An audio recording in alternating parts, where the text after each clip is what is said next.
on the outside looking in, and I wanna be back on the inside.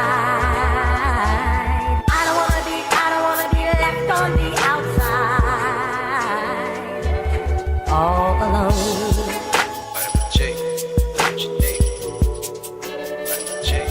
All alone.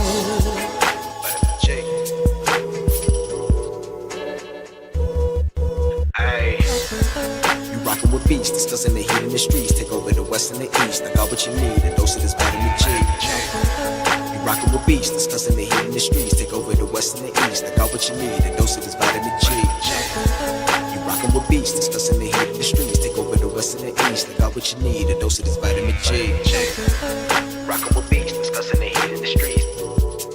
I got what you need, a dose of this vitamin G. You rockin' with beats, discussing the heat in the streets.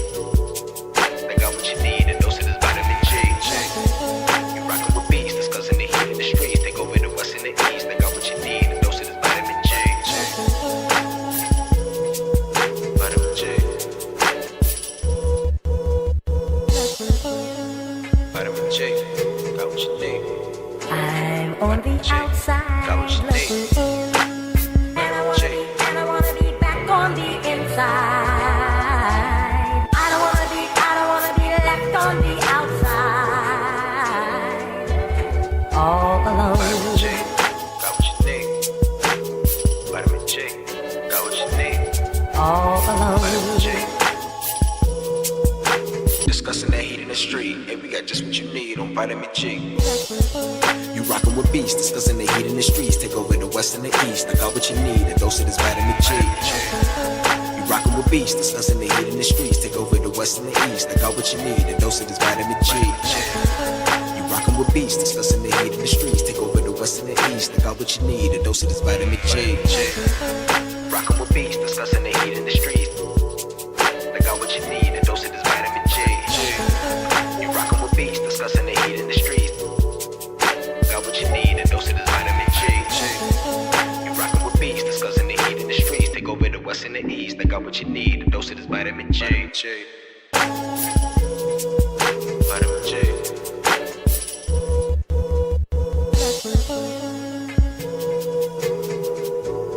I'm on the outside looking in, and I wanna be back on the inside. I don't wanna be left on the outside, all alone.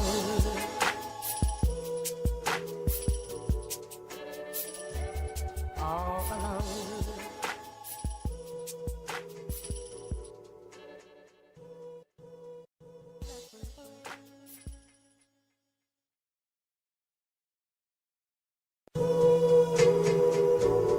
I'm on the outside looking in, and I wanna be back on the inside. I don't wanna be left on the outside, all alone. Vitamin J, got what you need. Vitamin J, got what All you need. alone. Vitamin J. Ay. You rockin' with beats, discussing the heat in the streets. Take over the west and the east. I got what you need, a dose of this vitamin G. You rockin' with beats, discussing the heat in the streets. Take over the west and the east. I got what you need, a dose of this vitamin G. You rockin' with beats, discussing the heat in the streets. Take over the west and the east. I got what you need, a dose of this vitamin G.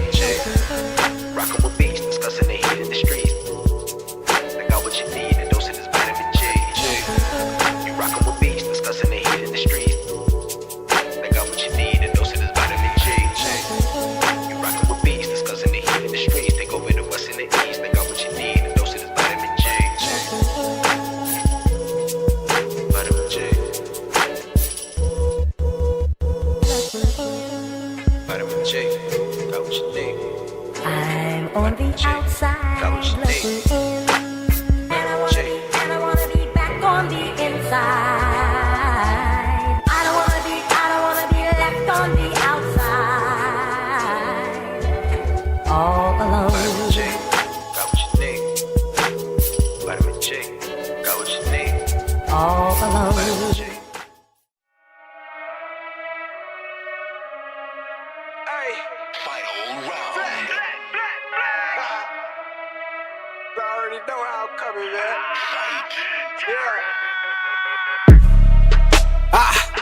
Tryna run the town. Tell them no duck when they hear that sound. How they gon' come up now? Heavy as the head that'll wear that crown. I'm going pound for pound. And if it's by smoke, then we toke all of that. From an ounce to a pound. Check it, they biting this now. Cause my drip right out the sea. How could they be? Give me a couple of rounds. Cause I'm a beast when I'm on vitamin G. You see they start crumbling now. Mad struck start mumbling now. Get the gist, I ain't reaching for cloud. Plot twist, I'm the one with the keys. Clock blitz, know they love how it freeze. Different continents, I be torn. We living life, making yours look boring. See, we win at the end, it's a spoiler warning. Cause I keep heating up, I might blow the whole planet. They calling me toxic like global warming. But they keep tuning in once again and again. I'm the one at the top, just to form a warning. Truly, I'm De Niro when it come to movies. Get De Niro, entertain the groupies. Habanero if you come pursue me. But I hop on the gang, too busy rolled up whenever my girl getting moody. Link up with the gang, we all go insane. Catching them bills on the duty. I'm in Stixie, I'm locked in. Bought a box, I was like 10. Back then, used to box, nowadays they ain't throwing hands. Mama said we got more advanced. One thing about me, I adapt, bought a Glock fin. Keep me safe from the block in. The game kept me off the block. Ain't got flex about looting my Ruger. I can shit on you with my computer. See, my graphics card costs more than your damn job can afford to pay you. And my monitor, big as hell, detail, so I can see when I spray you. To reload the clip and record the clip is go all say to that SSD. Know a whole lot of trill game heads like me wanna see tuned into that VGP.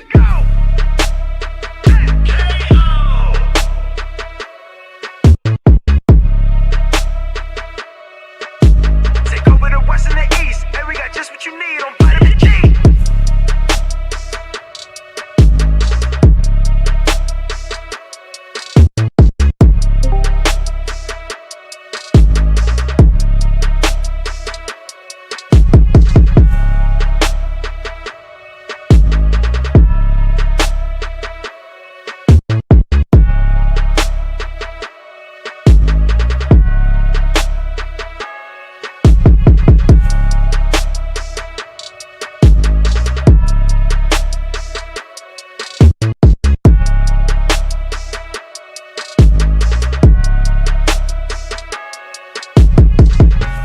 Oh shit. Hello.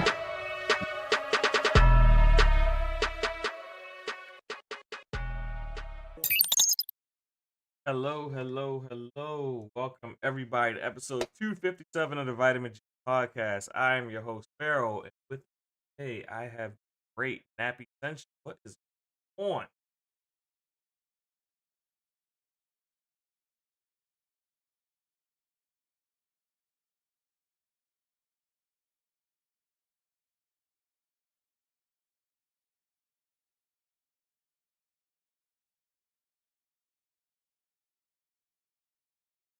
And how's that going?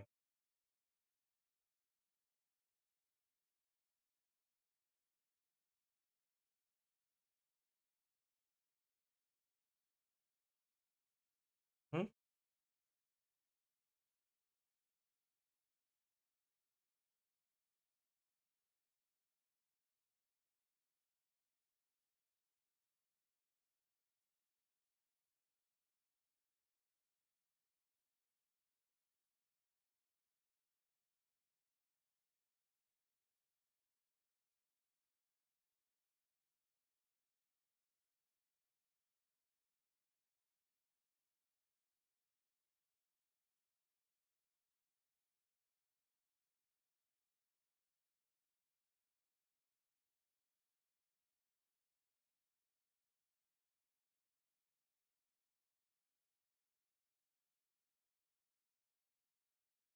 Okay.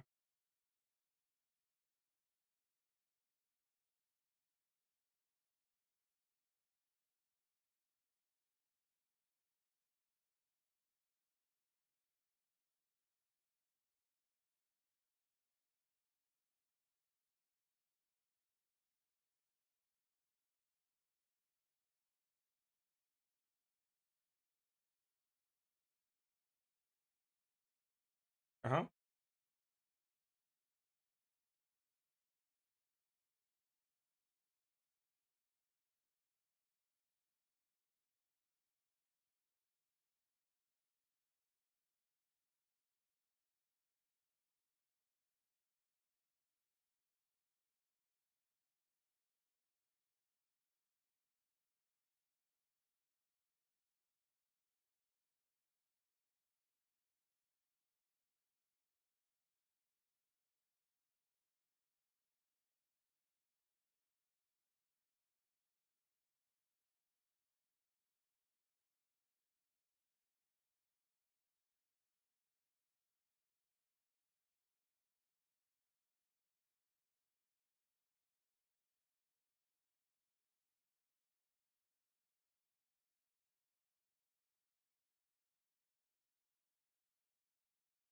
Okay. So you think the regular everyday consumer that is casual, not interested in buying a console, would actually like Call of Duty experience or cloud streaming device?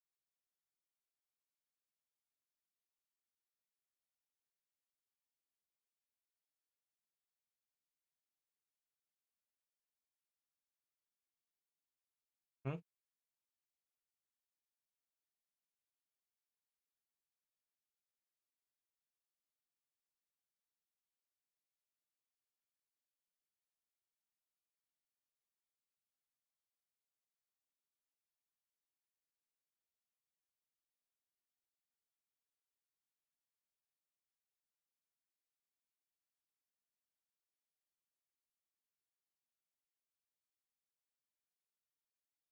Okay.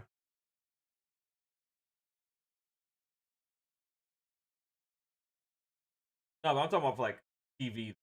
Like,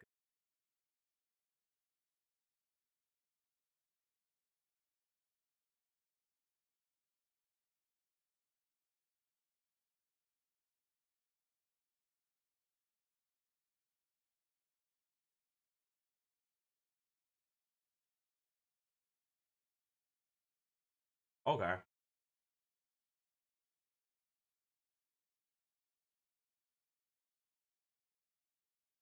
or use Discord.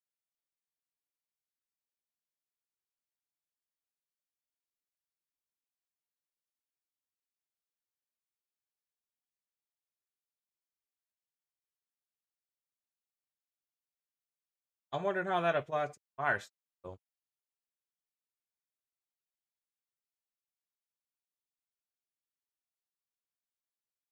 I mean, I know they have like the voice and the controller, but I don't know as far as on head.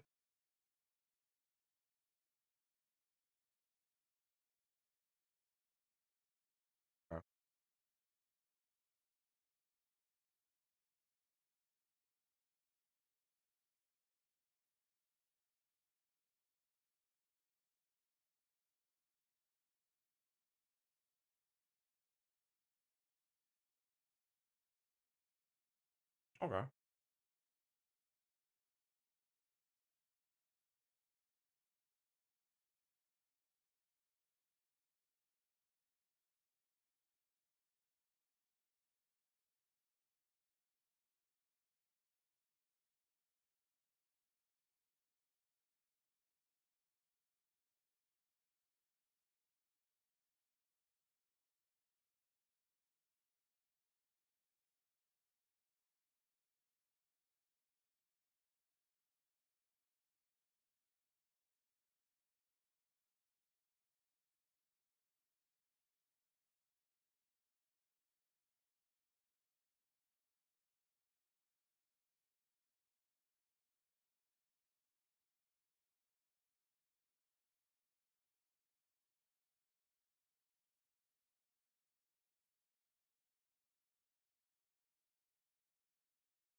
Okay.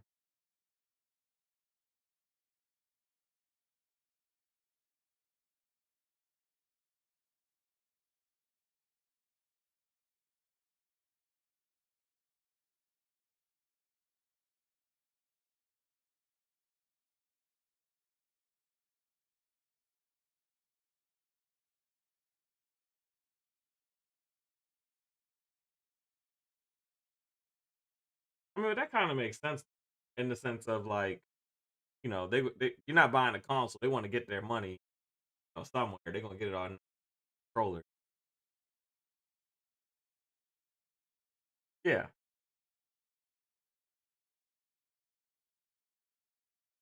but I get why they do it. I mean, it's kind of, you know, you have your own.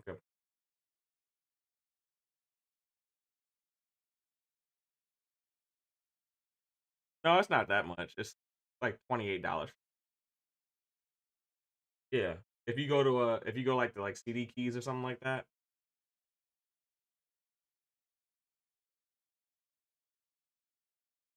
That's, uh,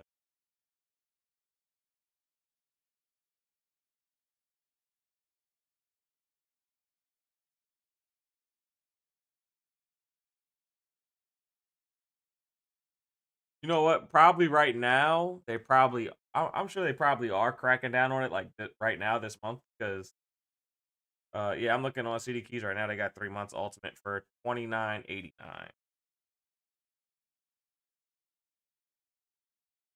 Probably so because of like I said, Call of Duty this month. They don't want nobody, you know, once you pay the going rate. It's taking me all the way through to my Google Pay.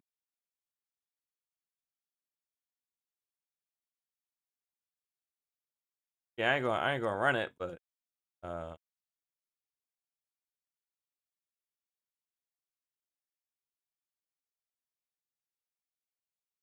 might try to use the VPN and buy it in a different country. Yeah, might just try to do VPN buy it in a different country. But yeah.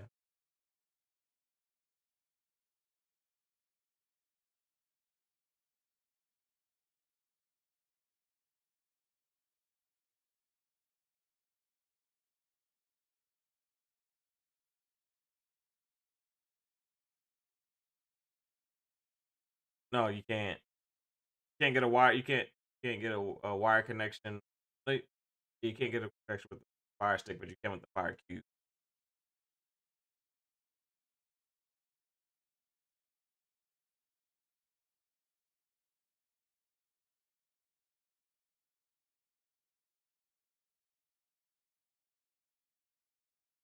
But if you have your Fire Stick and got a wire connection to your TV, can't you just have to connect the internet to your Fire Stick? I'm just asking. I don't use a Fire Stick. I haven't used it in a while. So if you have your TV plugged in to the internet and the Fire Stick is plugged to the TV, is the Fire Stick by proxy wired in like any other device into a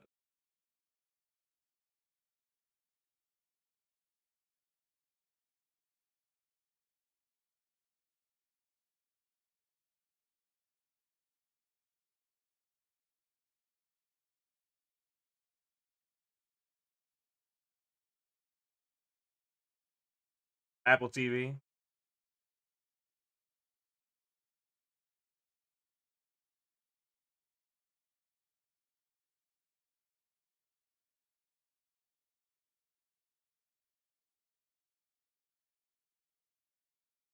All right. While we're sitting here living the intro, looking that up. I'm not you. Omar, how you been? What you been playing?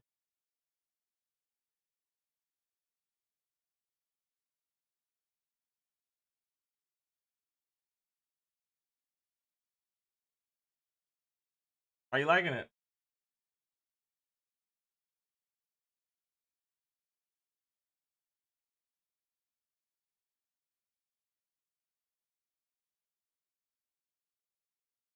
Hmm? I, I've been playing it too. I haven't gotten as far as I would like to get into it, but I have played it a bit.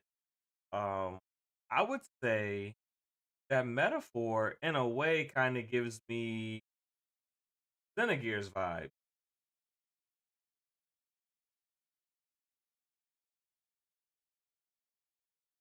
It, it kind of gives me Xenogears slash maybe a little bit of Legaia vibe, or should I say Wild Arms? I don't know, but it gives me like a classic RPG vibe. Like it just feels kind of classic.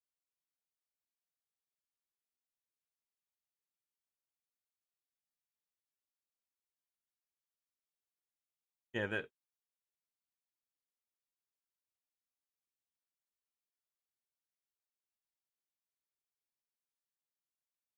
uh, uh,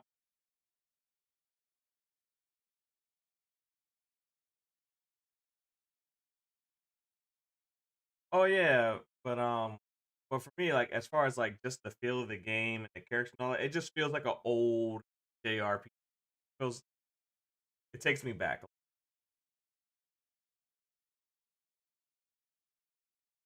Yeah,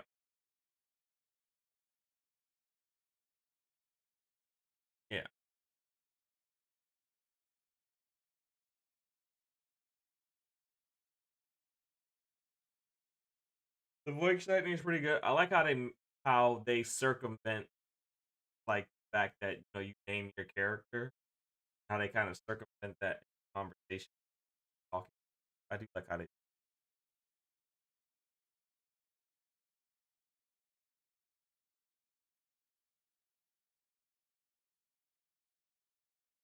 Yeah, yeah, yeah. From the very jump, it's interesting. Like from the opening scene before. Interesting.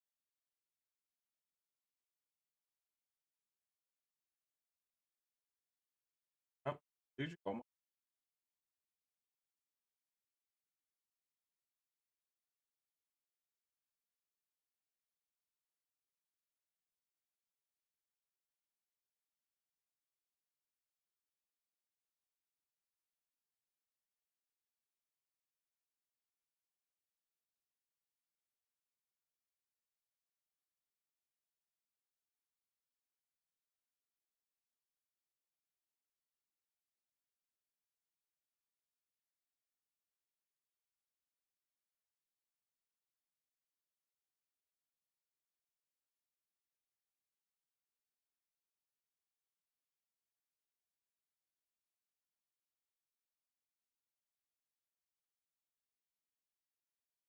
Yeah.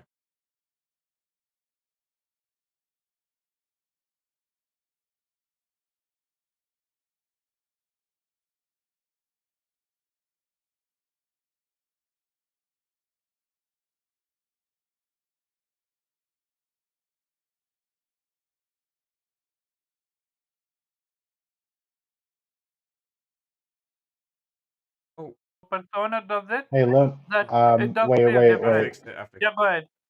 Oh, you did? Oh, it. Yeah, I could have swore I clicked you on earlier. Uh, we good? yeah. Apparently the audio went out. I clicked. Hmm. I clicked him on when he started. Mm-hmm. I had to click Yeah. him off when he started cursing for the music. Actually, I'm in the live right now, and yeah, there's no audio, at It's least. a delay. And So let's see. Test 1 2 1 2 test. Let me try. Let me know when there's audio. it's good now. Yeah. I'm waiting until you say yes. So if it's not, We, are you live? yeah. I think there's something actually going on with my. No, we just had somebody that just comment saying they can only hear you, Pharaoh. That's about it. So They can't hear and me. I would. yeah, they said they couldn't hear. Only the person they can hear was Pharaoh. Yeah. But my computer is acting up. Looks like. I just checked. They can. I just. Oh, I was hearing your voice literally. So yeah. So oh. yeah. What were you saying, Omar, about your Yeah. metaphor So experience? yeah, metaphor. It's great. It's. I really wish Coffee was here. This is a genuine conversation to have with them. I How don't know if he has met metaphor yet. I don't know. I would recommend it to him to play it day one. To me, what feels this to me feels this is the evolution that was No problem. I appreciate it. Oh, I now was I can hear everyone. asking Final Fantasy to be, but sadly we didn't get that. Yeah, no, metaphor is great. With how metaphor is, it makes me wonder how Persona 6 is going to be. Yeah, it's like the amount of stuff that they do good, it's insane. Between speeding up the gameplay, speeding up the story if you want to skip the story, which I don't recommend, um, they made switching between Arknight very easy, very quick. And the best thing for me is the healing. With the press of a button, you're healing. And the best thing about it, you're not using your potions. You're just using your MP. Yeah. And I've seen people complain about MP usual and MP, refreshing being a little bit on the expensive side. Your mage, if you kill enemies on the outside world, they regain MP. Yeah. 1 MP at a time, but still, they There's they did. a whole lot of enemies that you just like kind of wipe out. Yeah. How far are you? I am not very far. I might be 2 hours and a half hours. Oh, you're Um, absolutely Yeah. not far. yeah, I will tell you, I just got to the part where my third character got his where it got his Dark Knight. Arknight. Yeah, So I'm saying I'm at the same spot. I didn't get too much time to play with it as of yet. I've been I just Um, doing the I'm, family oh, stuff kind of stuff, and I'm, then I'm where mine, the first one got his or her. But yeah, which is a significant amount of time. It depends how you play it, cause the story feels direct, but for the most part, the optional stuff is so interesting to do because yeah, it's intertwined with the main story, which is lovely. Yeah, very quick metaphor. Play it. I can't recommend it enough. It is dark. It is gritty. Like there is racism, sexism, death, blood, and the main villain, yo, it's wild. One section I was not sure I heard correctly. But yeah, I can't recommend it enough. Metaphor, play it. I can't. I was on vacation last week at work, and I'm surprised. I'm always bouncing all over the place. Um, that being said, like, got some here. So Zero, how you been, man? What you playing? What is going on, people? I've been playing a little bit of everything, far too much for the time that I have. Um, I'm at the last section of Far Cry 5, so I am on my way to take out Joseph Seed. Um, Still getting through the Plucky Squire. I put that down for a little bit, so I just want to get back into it and finish it up. I do not have Metaphor, but I'm also playing Sparking Zero, which is a huge blast. That I hear Pharaoh's talking about it, so Black Ops Call of Duty, I'm on that. What else? MLB, I'm on that. Remnant 2, I'm on that. It's a lot of games that I'm just switching through. Zelda Wisdom of Echoes, I'm on that. Bouncing So all over the place. Got like I'm also all over the place, man. So 20 like, minutes per game. I try to switch it up like a day. I just like today I'm just gonna play Zelda.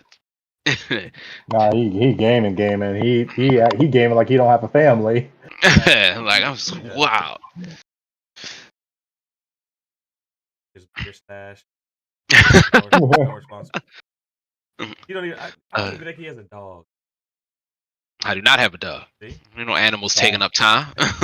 Well, dang. I mean, hey, get a turtle, man. I got a turtle. All I gotta do is change out the water every like 2 or 3 days. That's too much work. And Too that's much not too work. much work. If I'm not feed teaching it- them, if I'm not teaching them martial arts, I don't want no turtle. I got it. But yeah, man, that's it. Like recently, currently, like it's Black Ops. I'm having an absolute blast with it. As a true, I keep saying Black Ops, Call of Duty. It is Black Ops. It is it's Black Ops 6. Okay, all right. Yeah, the movement system is very unique. Oh, I'm flying. I'm flying all over the places, blasting people down. Like a true Call of Duty player, I've not once touched a campaign. It is all Same. multiplayer and zombies, and I will get to the I'm a fake campaign. Call of Duty player. I am. Yeah, campaign. Who cares? Nobody Nah, cares. that's an OG Call of Duty right there. He's like, I play for the campaign, multiplayer, and zombies. Yeah. I'm just playing the campaign right now. If I fall in love with it, I might play all over there. Come on, man. Just pick up a gun and start shooting people. Yeah. Yeah. You know, I'm not trying to get addicted. I'm trying to get in and out. Oh, trust me. I mean, the game is really the movement to its core is great. They do have of course, they have the matchmaking system, but they added another layer onto it, which a lot of people are complaining about. It's supposedly, I forgot what it's called. It's not like a skill-based matchmaking, but it's more so like an in-game, like match leveler or something. It's Man, weird. well, people can complain all they want, but they do all these studies on matchmaking, and I think recently Call of Duty specifically did a study like where they didn't like matchmaking how people they did matchmaking how people said they should do matchmaking, and like the numbers tanked. Like nobody wanted to play the game because Yeah. basically Everybody was ass. yeah, because like the skill levels got kind of mixed up, and like people Yeah. that weren't good at the game were being left in the slaughter and playing. It's an odd thing because I keep for Call of Duty or for some, but Call of Duty like apparently people's issues are that like as it goes, streamers are sort of ruining the gaming experience because largely what's happening is like people are like there's somebody who already has what's that final camo color Prestige? that you can get? Yeah, like The precision with the black camos and stuff where you can't see them. yeah, There's it's like also somebody. there's also a perk that allows you to hear better, which is like if you have stereo sound and you can hear better, that's a game changer. Yeah. I mean, some You can people hear people. effectively reach in-game content within 48 hours, and like most likely those people are doing this for money, but it creates this based on what I'm hearing, it creates this like avenue where like everything is just incredibly like sweaty and hard. So like there People is love no that game. space for fun anymore. People love that game, and they grind the hell out of it. They're like, And They do. that's absolutely true. But it seems to be some level of pushback, particularly against people who are just like, bro, I just want to jump in for an hour after work, shoot some people, and move on, and not like have to play the top 3 players in the world. Or I guess there's no middle ground. Like there's no ground Um, for people who are good enough, but like won't be pro. They don't really want to be pro. yeah. yeah, and also Yeah. Ricochet's been doing this thing. It's already banned like 12,000 players. But the Mm, problem is they keep on making new accounts. It's yeah. some people just don't want. Some games are just made for a hardcore audience. You're not gonna give them proper time. Some games are just like, Uh, And I guess the idea is that it wasn't always this way for Call of Duty.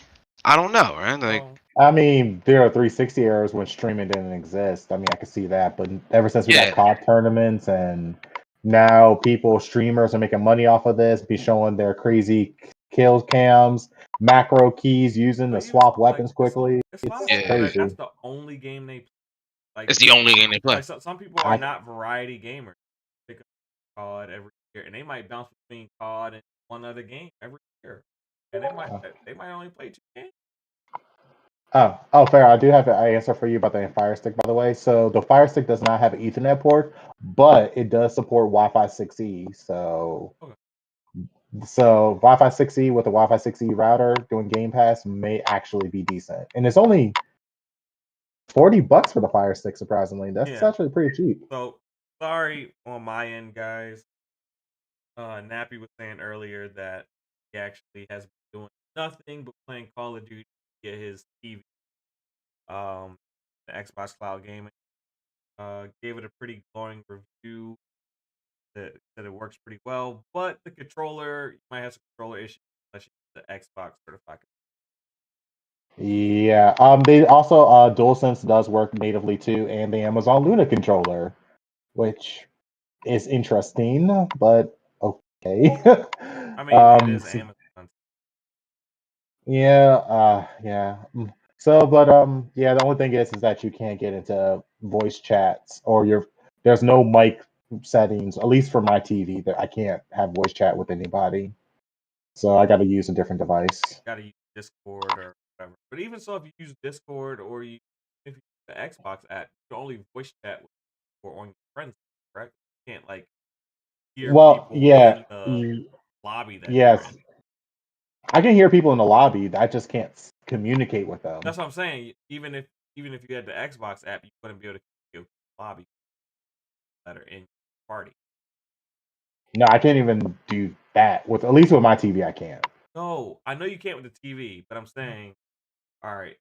If I you're Oh, you just talking using about the the? have Xbox the app in I have general. the Xbox app in general on my phone. I'm not gonna be Oh able to communicate yeah. with in the lobby. I can only All right. a party, so I can create a party, Yes. talk to people, Mm, but I won't be able to necessarily like have the Xbox app pick up that I'm in a yeah. Call of Duty lobby. On my Uh, matchmaking. I got you. So at that point, yes, that means I had to get transparent headphones. I had the transparent sound to let the sound of my TV go through. Yeah. But yes, Oh, lost Nappy. and stuff. It's good. Oh. That's all good. You're back. Oh, I'm about to say like, wow. You just froze up for a second. All But right. yeah, let's swing this on over to Jube. How you been, man? What you playing? Hey yo, everybody. I've been playing Metaphor and Call of Duty and not much else. That's been my vibe. Um I've been alternating between campaign and multiplayer for Call of Duty. Both are really good, at least to me so far. So Okay. Multiplayer. When I start getting mopped up, I just can't. yeah. Get take you a little breather from those streets. Because like Zero said, it'd be a little sweaty out here. They will beat your knees. They find out you're the weak link. They'll just kill you.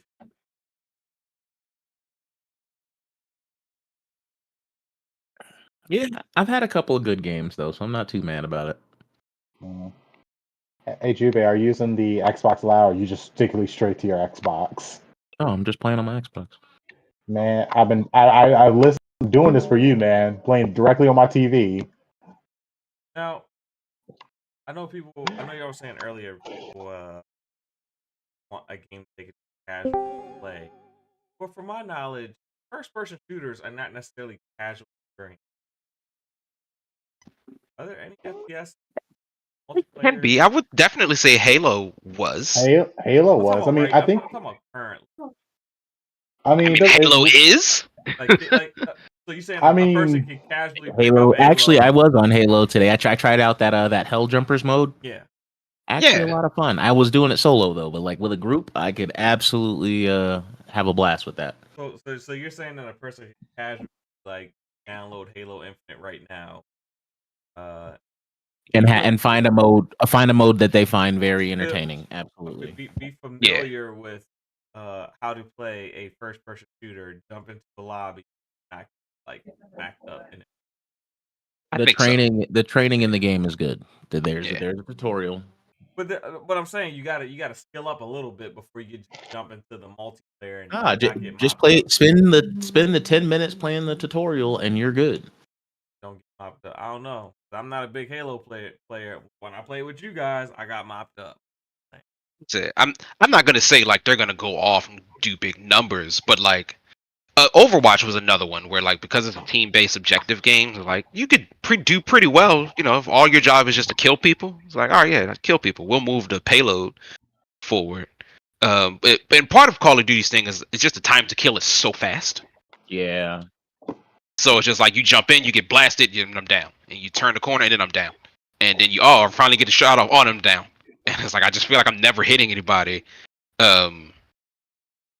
Or it feels like that's how people are approaching it. It's like I just never even get to hit anybody. I think it's the same thing people had with Apex, where it's just like you hit the corner, you're down, and then that's it. Very true.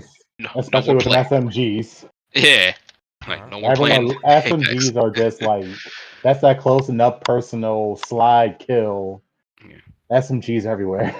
Oh, I've been personally having an absolute blast with the shotgun. Just slide Yeah. shots. With that said, I think we got a chance to let everybody get their intros in. Let's go ahead and jump into what's on your mind. I already know that Nappy had a topic that was on his mind. Didn't make it in the top 3 today. That was Netflix down there. Game. Nappy, go ahead. Oh, yeah. So it was basically like a Game Division Blue. It was like an article I saw. Apparently, they were working on some type of It looked like a game that was like a League of Legends clone, but I guess they shut it down because they realized that it was hard to get the game up and running, and they probably didn't. The cost of effectiveness, it probably was. They were probably going to lose money, so they just Bro, straight up dropped it. it's tough in these gaming streets, bro. It's tough to Yeah, make it. but Netflix still wants to double down on. They're still trying to break into the gaming sphere somehow. So you already know Netflix app has the mobile gaming where they have made exclusive games strictly for the Netflix app. Yeah. So they kind of want to start doubling down on that and start pouring over PC games over to mobile. And then only way you can play those games is with the Netflix apps, like the TMNT game Shredder Revenge is now has a mobile port, but you can't play it unless you have a Netflix subscription, which Yeah. See, I don't fully agree with that. I think what Netflix is doing is it's too expensive to make games ourselves, but it's not expensive for us to, get in, host. So there's host gonna Yeah, host them and so partner with big publishers and developers and give them a avenue for games in front of more people. yeah, I mean, hey, I mean, they're copying off of Steam. I mean, look what Steam did. I'm sorry, what Valve did. Instead of making games, they just start create a store for you to buy them, The thing is, Valve and still does make. and they avoid the number 3 at all cost.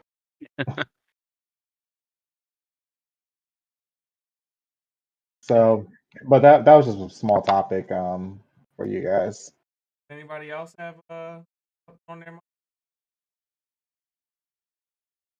Going once. Mortal Kombat 1's not coming to Evo. Great. That's very surprising. That new Yeah. Fatal That's Fury game gonna That be is there though. surprising, That's weird. especially considering the reception Mortal Kombat 1 got. But the thing is, I kind of feel like Mortal Kombat 1 got more positive reception for its story than its gameplay. So that's Apparently the people who are like into it don't like it very much. yeah, I know. That's what I'm saying. Like a lot of people got it, like love Kombat for its story, but I haven't heard people raving about the game. Heard people raving about like Street Fighter's gameplay, and I know a lot of Yeah. people like the Tekken gameplay.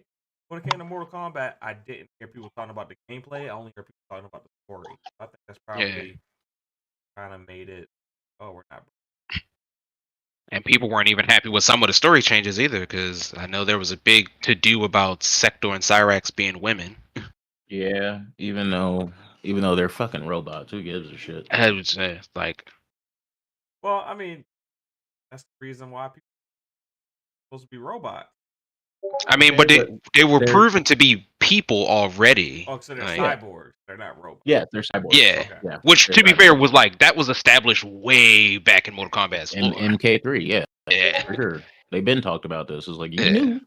But because of that, it's like you can't really tie them to male and female because it doesn't matter. It doesn't matter. Yeah.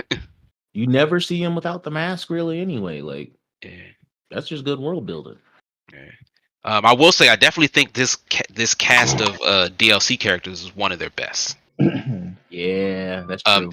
Yeah, and the return of Animalities is wonderful. Yeah, I'm surprised Finally. they took that out to begin with. Animality. Imagine that it just took so long. Because did Mortal Kombat 9 have friendships? No, it Okay. did not have friendships. It Well, had like babalities and The other thing shit. is, I get that it takes a long time, but what? Mortal Kombat? How many Mortal Kombats? Yes. I think like 2, Like maybe no. It's 22. No, It's we got MK9, we got MK10, and MK11. We got 3.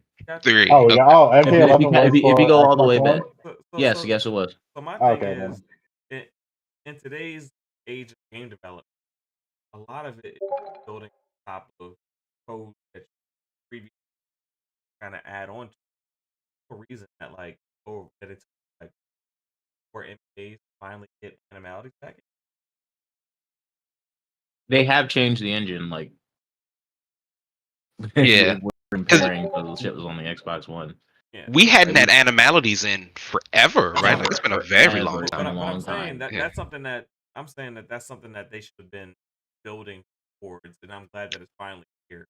Yeah, I mean, theoretically, I assume maybe they were, and they just didn't know when they wanted to actually put it out. Yeah. Because they did the extra effort of giving even guest characters animalities, which they didn't have to do. I like Turning. He is no longer a dragon. What the fuck is he now? He's a phoenix. Wait, Oh what? yeah, he is a He phoenix. went. Yeah, He went from It's a on the cover. dragon It's to on a the cover. phoenix. It's on the Well, he's cover. like the flame god now, so he's a Yeah, whole I- different guy. He's the god of flames. Yeah. Yeah, but the dragon. Should still be a dragon. Yeah, should still be a dragon. But they, 'Cause they Liu do Kang hint- and they do dragon hint- go together. They do hint the phoenix on the cover. Yeah. So Notable standouts are Peacemaker turning into an eagle. Yep. With Eagly, Omni-Man turning into a giant kaiju, and Reptile turning into a Venus flytrap. That's cute. Animalities, fatality. There's one more type of fatality. It's besides- animality, fatality, babality, friendship, Brutality. and brutalities. Yeah. I think we have the full slate No from animal- 3 in the no whole anim- game. No animality. No, they have No, animality is there. Animality's back. All right. So, anything else? What's on your mind later? Before we jump into the topic. Broketober is real. Broketober. Yeah, tell me about it. It's real. Nobody told you to buy a 2 terabyte Series X. Okay, you've already had a perfectly working good order Series X. No. But this one's the glitter Or- version. And nobody told you to get a PS5 Pro. Daddy.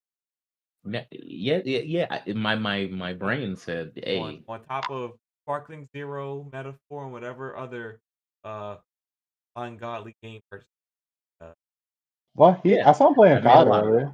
He was playing COD over the weekend. I was going to debate if I should jump into his match, but I was like, I'm still testing this TV thing. He probably going to blame me. Jube had the nerve to spend all this money on gaming and not send Pharaoh a little $10 Xbox gift card. It's all good. Hey, No birthday gifts. I'm waiting. No birthday gifts from VGP. F all y'all. Hey, my birthday is Thursday, brother. I know the feeling. I mean, my birthday's in a couple months, so like, if we really want to start, if you want to start the new year off right, then we can just do my birthday, and then for the rest of the year, we can do the rest. Everybody else.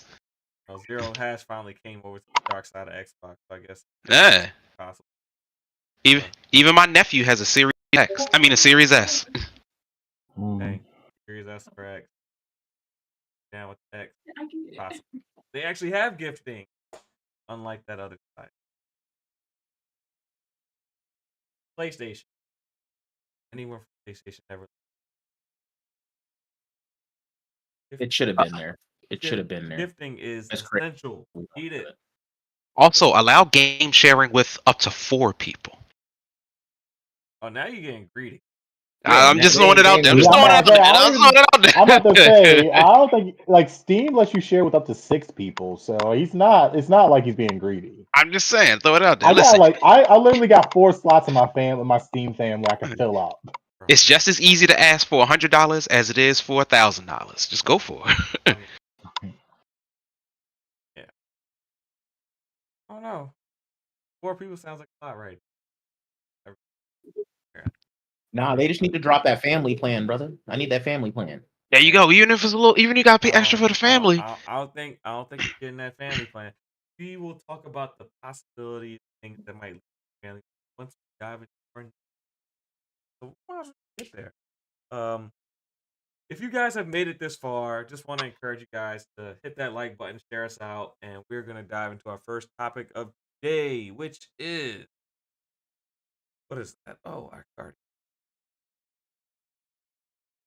Oh, here we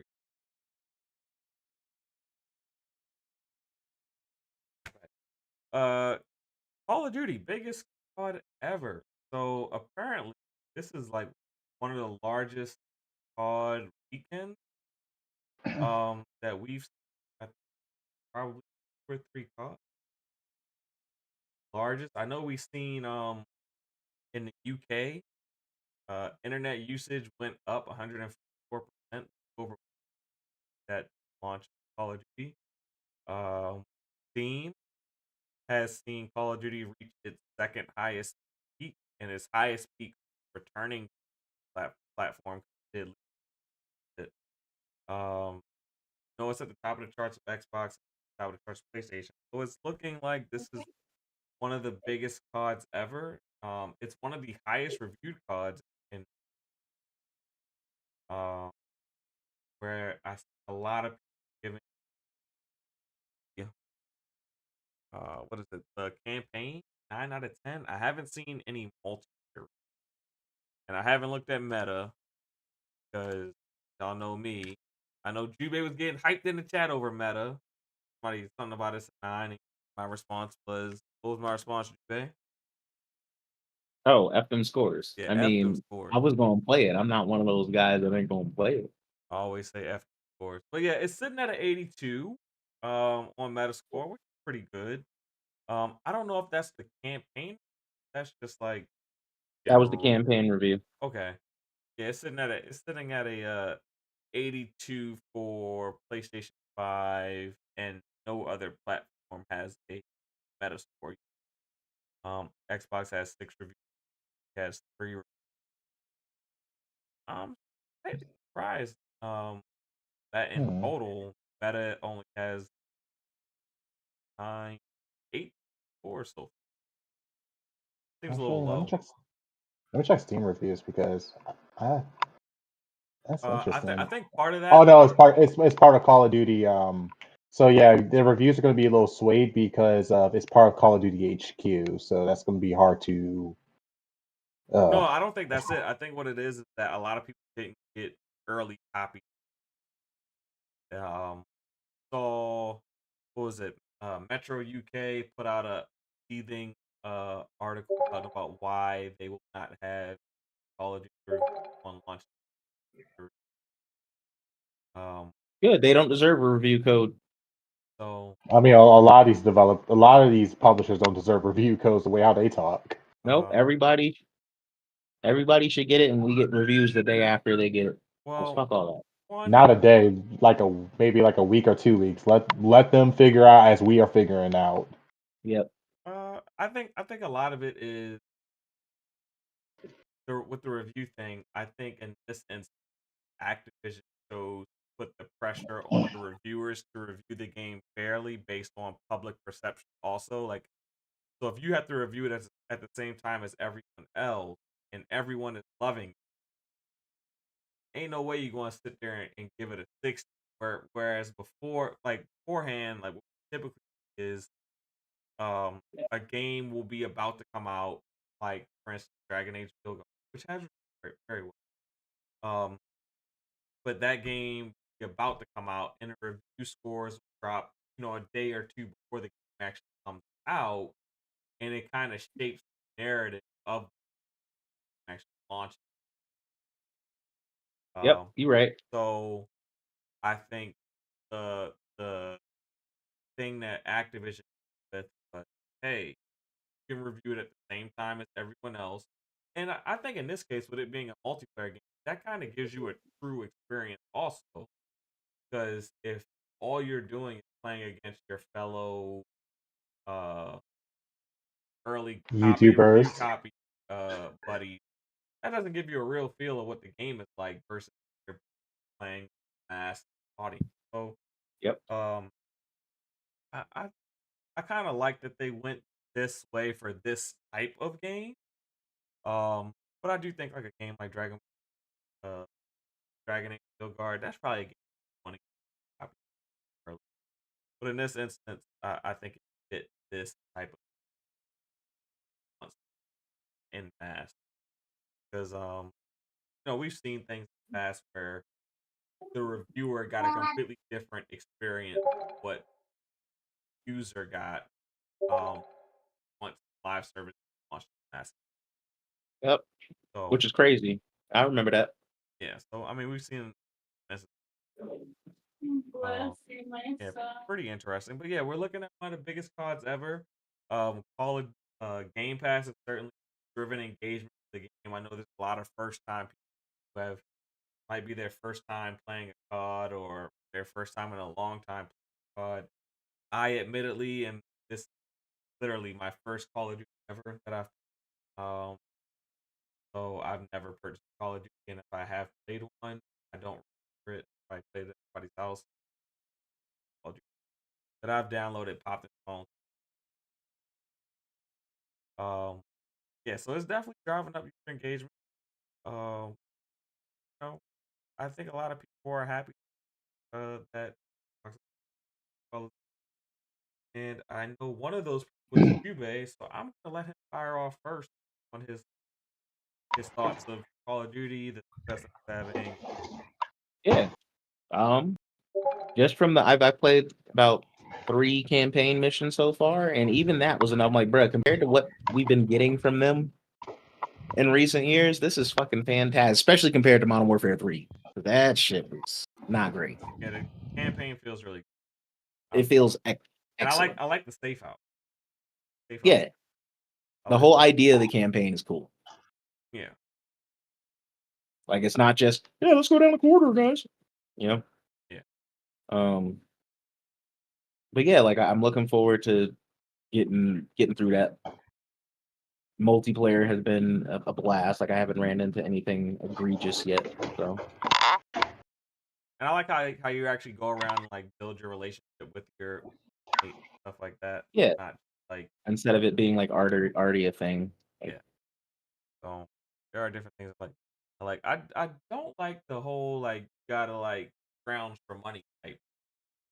I don't like that. that was new. Yeah, I was like, Yeah, yeah, what I the was hell like, is I that? don't. I But mean, it's not new to me because my first COD, but I was like, bro, like y'all are established in the game. Y'all have money. Like, why am I scrounging? they don't got money though, Why am I starting off with $700? What type of shit is this? because we rogue and broke. That's how it goes. Because you have the option to pick you to ask you about your money. Like, yeah, I got a couple $1 million stashed away. It's like, well, fuck that, fuck those millions. You can't touch that. They'll know. They'll know. Here's $700. Yeah. I mean, but really, if you was gonna go rogue, like you wouldn't be touching your own bank account anyway. Man, if you was going rogue, type of, you watch the movies. Everybody got like 10 bands stashed in the crib somewhere, tucked away. They can go get it real quick. Nah, not your character. Got $700. Just got a McDonald's. Damn. Not even McDonald's, bro. Dude working at 7-Eleven. I wasn't. But yeah, any other thoughts, Bang?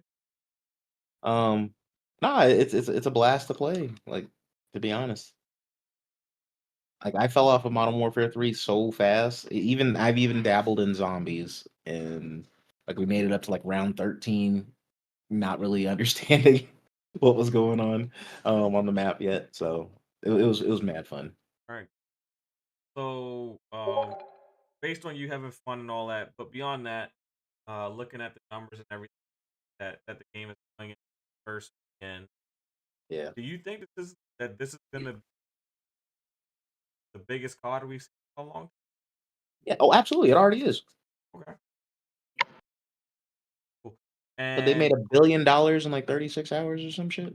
Like, yeah, Yeah. I didn't find anywhere that I could confirm that, but I have heard people saying. And I've also saw some articles that they are projected to add at 4 million Game Pass subs as a result of Call of Duty. Um, I hope it's more. To be honest, I mean, I thought 4 million is kind of small. yeah. Think about like worldwide thing and console. But listen, I need those people paying $70 to continue to fund my COD addiction. Okay, so Well, that's fine. I would say this: if the 4 million is 4 million people that were not part of the Xbox ecosystem, so like I think that would be real pretty. Let's say of the 4 1.5 are new to Mm, Xbox. That's a big win. right? And Yeah. So they get locked if they you actually lock it 1.5 become a party, and then that the primary money Yep. first. Um, on top of all the sales that you normally everything like that, like you're building your platform. It's a small win, but it's a win. So I wouldn't scoff at that. 4 million game subs plus one Yeah, not at million all. in It's good. new It's customers sturdy. over. Still doesn't close the gap very much. That's like what 40, 60 million as far as console, but console. I don't think the hardware matters as much as long as MAU. Yeah, that's it. Let's think this. Oh, Omar wants to skip. So let's guys side of guy who's playing games wanted or exclusively wanted. Yeah, I'm like the streaming. I'm literally Game Pass only. All right, the COD streamer. When I say streamer, I don't mean like he's actually streaming, showing his game. He's literally streaming the game over the cloud. Happy. What are your thoughts on COD? The success of it, how the like COD's ever, Game Pass growth, blah blah blah. What are your thoughts? There's a lot to digest. First, Call it drop. First big one under X. So far I really do enjoy it. So for me, I only dabbled in multiplayer. That was the very first thing I jumped into, Okay. and zombies. I like both of them. Both So of them are zombies fun. isn't multi. I'm new to COD. Zombies isn't multi. No, it is multiplayer, but I just did solo zombies for a time being because I Okay. want to get used to the maps first, and before I jump into multiplayer, and people get upset because I'm opening up the wrong gates and I don't know where the weapons are. So that's why I do zombie solo first to figure things out, and then I jump into multiplayer. Okay. So, but let's start off. The movement system of Black Ops 6 is actually it is a learning curve. So, if from any other FPS game, it is like it's very slippery-ish in a way Mm-hmm. where you can slide, you can jump, you can dive. And like I would say like the only game I could think of was kind of it's like a downgrade version of Warframe because when you jump on your sides, instead of you sliding, you just stop as soon as you hit that ground. You hit the ground hard, Yeah. which so it is its own unique movement system that I had to get used to. Once I started getting used to it, the game was actually a lot of fun. I had a lot of fun playing, especially doing cloud streaming. Like I said before, make sure you got that Ethernet connection into the back of your TV if you're going to do it the cloud streaming way. It's little to no latency. I actually had some pretty decent games. I was honestly enjoying myself. Like it honestly is a fun game to its core to play. Yeah, there's a little bit of nitpicks about I don't like this map or this person feels like this map is too small, but everyone's going to have their own opinions. But the core of COD itself is really good. Now, the only thing that I probably was a little annoyed about was I know that they said they're working on this. None of my skins have moved over to the Black Ops 6 yet. I'm kind of a little annoyed about that, but they said they are working on that right now. And then looking at the fact that all of the avatar characters move different compared to Modern Warfare 3, 2, and Warzone, I can see why they're having a hard time Dude, because what they you got got to make. Hmm? that you can't use your gosh. Well, I actually got A Train. I got A Train skin, so yeah, it didn't transfer over. But they said they apparently they are working on like transferring up, and they said that's possible. There were some like rumors and leaks going around There's some new that town opening up next college. yeah. So apparently there's also like some stuff where they're going to update Warzone to have the movement system of Black Ops 6. If it gets that, then that will be. Then I still don't get my skins transferred Uh, over. I'm gonna be kind of annoyed. so I've heard the Call of Duty veterans. A lot of them seem to be happy.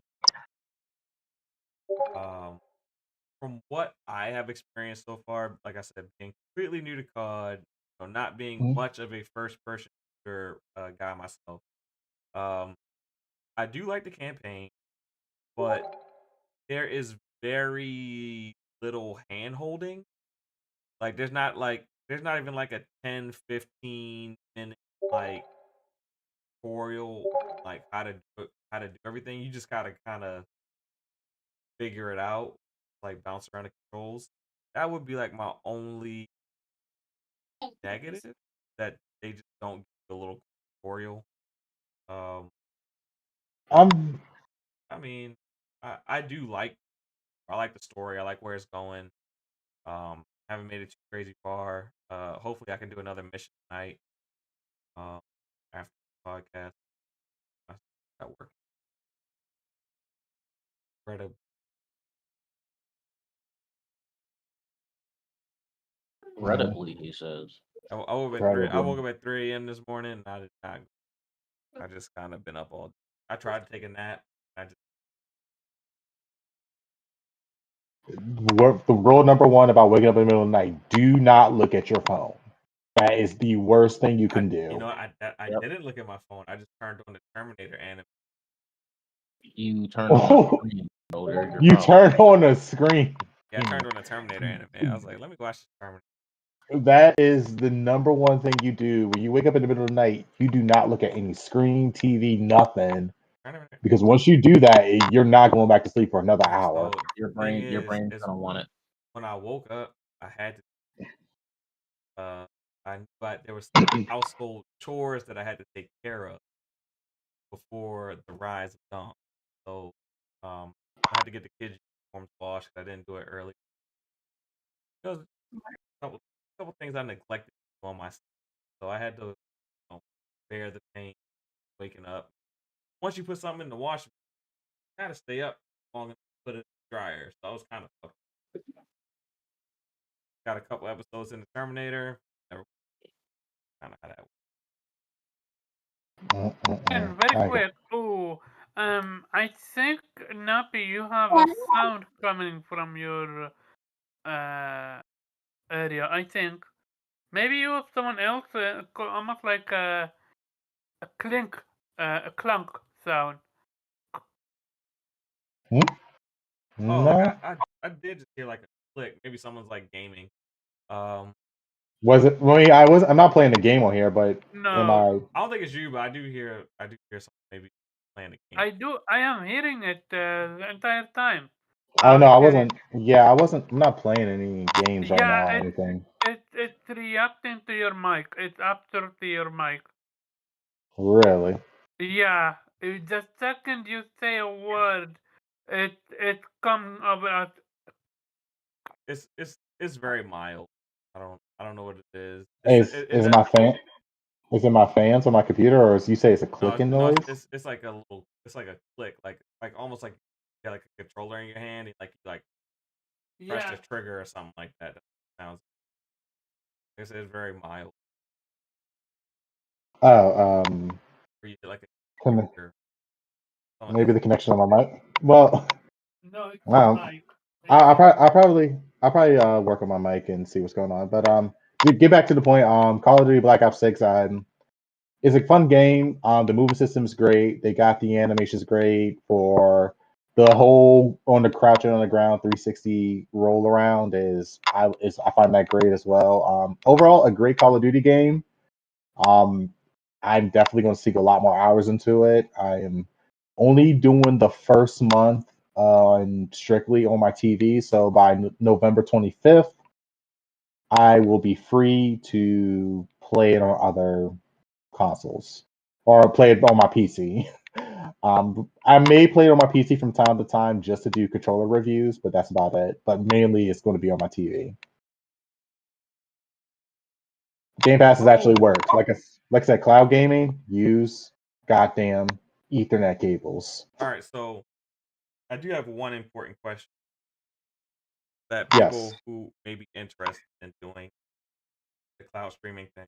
How long does it take to game? Because I've tried to boot into some cloud games and like they were like, yeah, you gotta wait 30, you gotta wait an hour. So believe it or not, this weekend I was shocked. I didn't have no wait times whatsoever going into Black Ops 6. Okay. I think honestly, I think Microsoft like prepared for this weekend and it was like we want all the streaming servers. Like they went to Amazon, they went to Nvidia, they went to Oracle. They was like, we need to rent all the servers. We don't want no wait time whatsoever on Black Ops 6. Yeah. So when I boot up into the game, I went straight away. The only time I had to wait was honestly, this is not like Call of Duty, but this is like my TV because it is a 2019. It takes like maybe a minute for the Xbox UI to load up on my TV, but after that, as soon as I get into the game, it's perfectly fine. Okay. Yeah, 'cause I know that's something that a lot of people listen to probably wonder. You know, when it comes to cloud gaming, sometimes you gotta wait a bit. But it's good to hear that you kind of drive. Yeah, it's actually yeah. The only downside with playing on the cloud is you don't get high quality textures. Huh. So as I think they using like it's equivalent to Xbox One X. Okay. Is the best way to put it. So Probably like that's the 1080. Probably. yeah, around that. It's kind of. I You mean, it's kind of not bad. It's not. It's not bad. Like I'm getting the basic 1080p. It's just I'm not getting them high texture packs. So and I think that's kind of smart because if they were trying to stream 4K over streaming is with input when input latency is such a big deal for a competitive game, that is not going to work very well. Or at least the bandwidth is going to be insane. Last but not least, Zero. Mister, I'm playing 50 games. I know you said you got some COD in. Absolutely.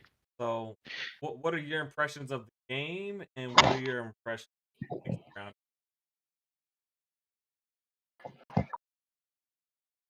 Whatever I sticks think it's out to really, you.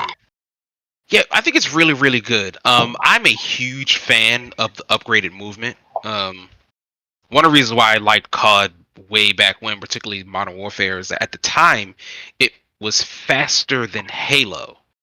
And Halo was like the big dog. And I like fast-paced shooters. I like, even if I die, it's like die, get back in. So it feels smooth, it feels comfortable, like the controls feel very nice. I am not a mega COD player. I just like to pop in from time to time, but it's been a while. The last one I played with any seriousness was Advanced Warfare, which kind of sucked. Who knew putting things in the future wouldn't work? It seems like a fucking slam dunk, and apparently not. So like it, Sometimes unlimited creativity. is stifling. Yes. So like it's really, really good. Like I think the operators are fun, the guns feel good, the sound is awesome. I can't necessarily say a lot of negative things about it, particularly because I'm not that well versed in like what I could be talking about and like, oh well, this gun doesn't do this, or time to kill is too short or maybe too long. But what I can say is that what I'm really enjoying is the overall feel and presentation of the game. I played Zombies. I think Zombies is maybe my least favorite, and it used to be my favorite. It's a little disappointing, but I am sure that Zombies has changed a long time ago. I remember in Black Ops 3, I think it was, where the President's mode in Zombies, and the general feel is just to like survive as long as you can. Where like this one has legitimate things you can do and storylines and stuff. And so I spent probably an hour yesterday with two other friends just working through how to unlock specific things in zombie mode. So that's cool, and theoretically you can just play regular zombies and just survive as long as you can. The leveling up system is very, very cool. I will give it that. So you can level up all of your weapons and get them up to different levels of prestige, get perks on them, all that good stuff. So that's really interesting.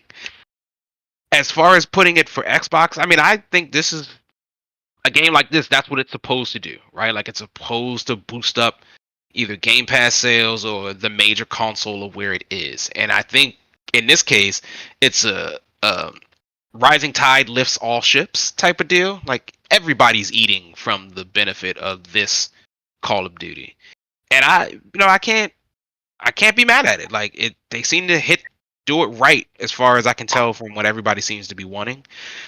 We'll see how time goes on, how people feel about it, because gamers can be very fickle. And while we love it today, that does not mean we will love it tomorrow. But as it stands, man, like it's an excellent game, and I can't wait to look forward to it.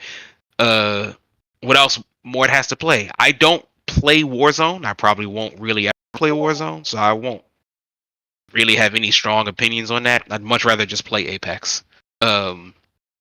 So I will say I agree with you a little bit, Farrell, as a person who's been out of the game for a while. It is not it's not completely welcoming to new people. Yeah, it doesn't hold your hand at all if you're new to the. Yeah, no, So it's just like. So if you're a new gamer who doesn't game at all, and this is your first game that you play, it's not necessarily like the first game that you play in some aspects. Like, I'm not a COD guy, eh? Like, clearly I skipped this topic. But why would you, as a COD guy, ever start here? Especially single player.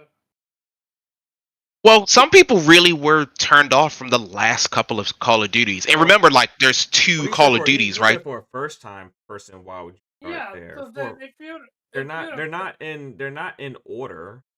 Every campaign is different, every story is different. So it's not like they build on. So this is not a confusion. Well, the Black Opses do build on each other. Oh, the Black Ops do. Yeah. Okay. But is this one connected to the old ones? I haven't played a Black Ops mission forever. Woods is in every single one. They are all connected. Okay. All right. Yeah. So it's even connected to Cold War, even though it's not a Black Ops game. Yeah. But Jube, would you say though, in the brief time, like while it's definitely one sort of large story, you can theoretically jump into most of them without knowing the previous story. Like I think very few are directly like. That's what I'm saying. They're not like. Here's what happened on the last time. They're not like direct sequels where like you have to play the first one to play the second. Yeah, that's what I thought. Like I always thought, like it didn't feel like you very specifically had to be like, oh, let's see what happens in 2. It's just like by the time you get to 6, it's like that's all right.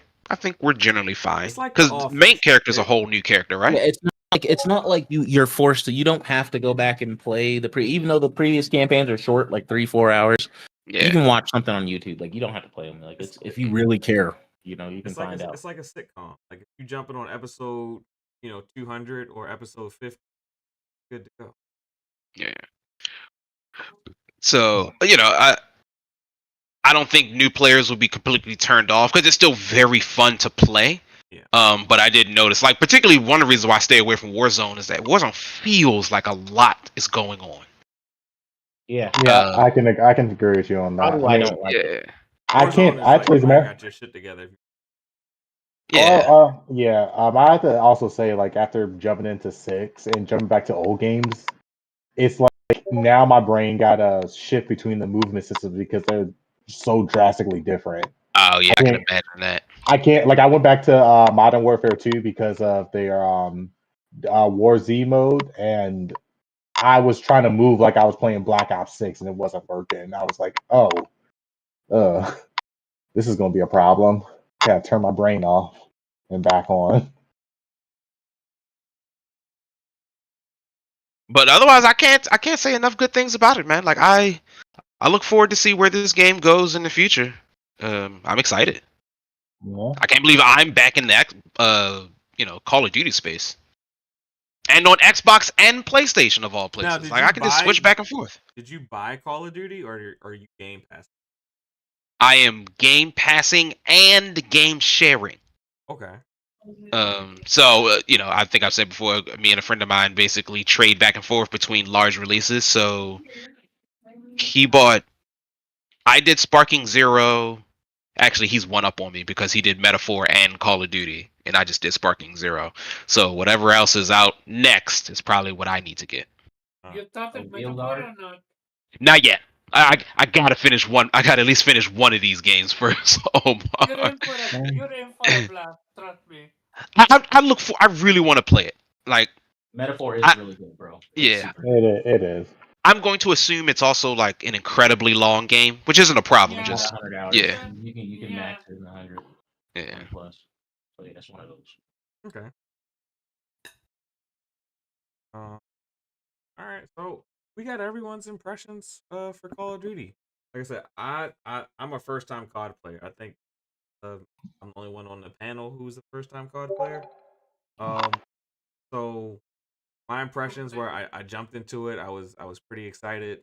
I did the first mission. As I did the first mission, um, I thought it was pretty cool.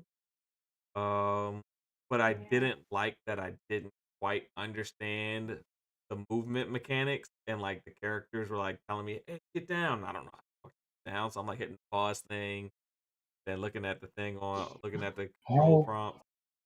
no whole B prompt pops up where it says get down, hold B to No, you go and don't. No, crouch. you don't press B to get down. I think you Yes, you do. press It's down on B. the left It's stick. B. It's B. It's It's B. whatever the fuck. Well, I pressed the button. I I mean, figured hey, it. I figured it get out. one But of the the thing, pro, but it's like, get one of those pro controllers and you can program crouch. I oh no, mean, it's hey, all good. I don't need all that. I just had to figure it out. Um, so I did like that. Let's see.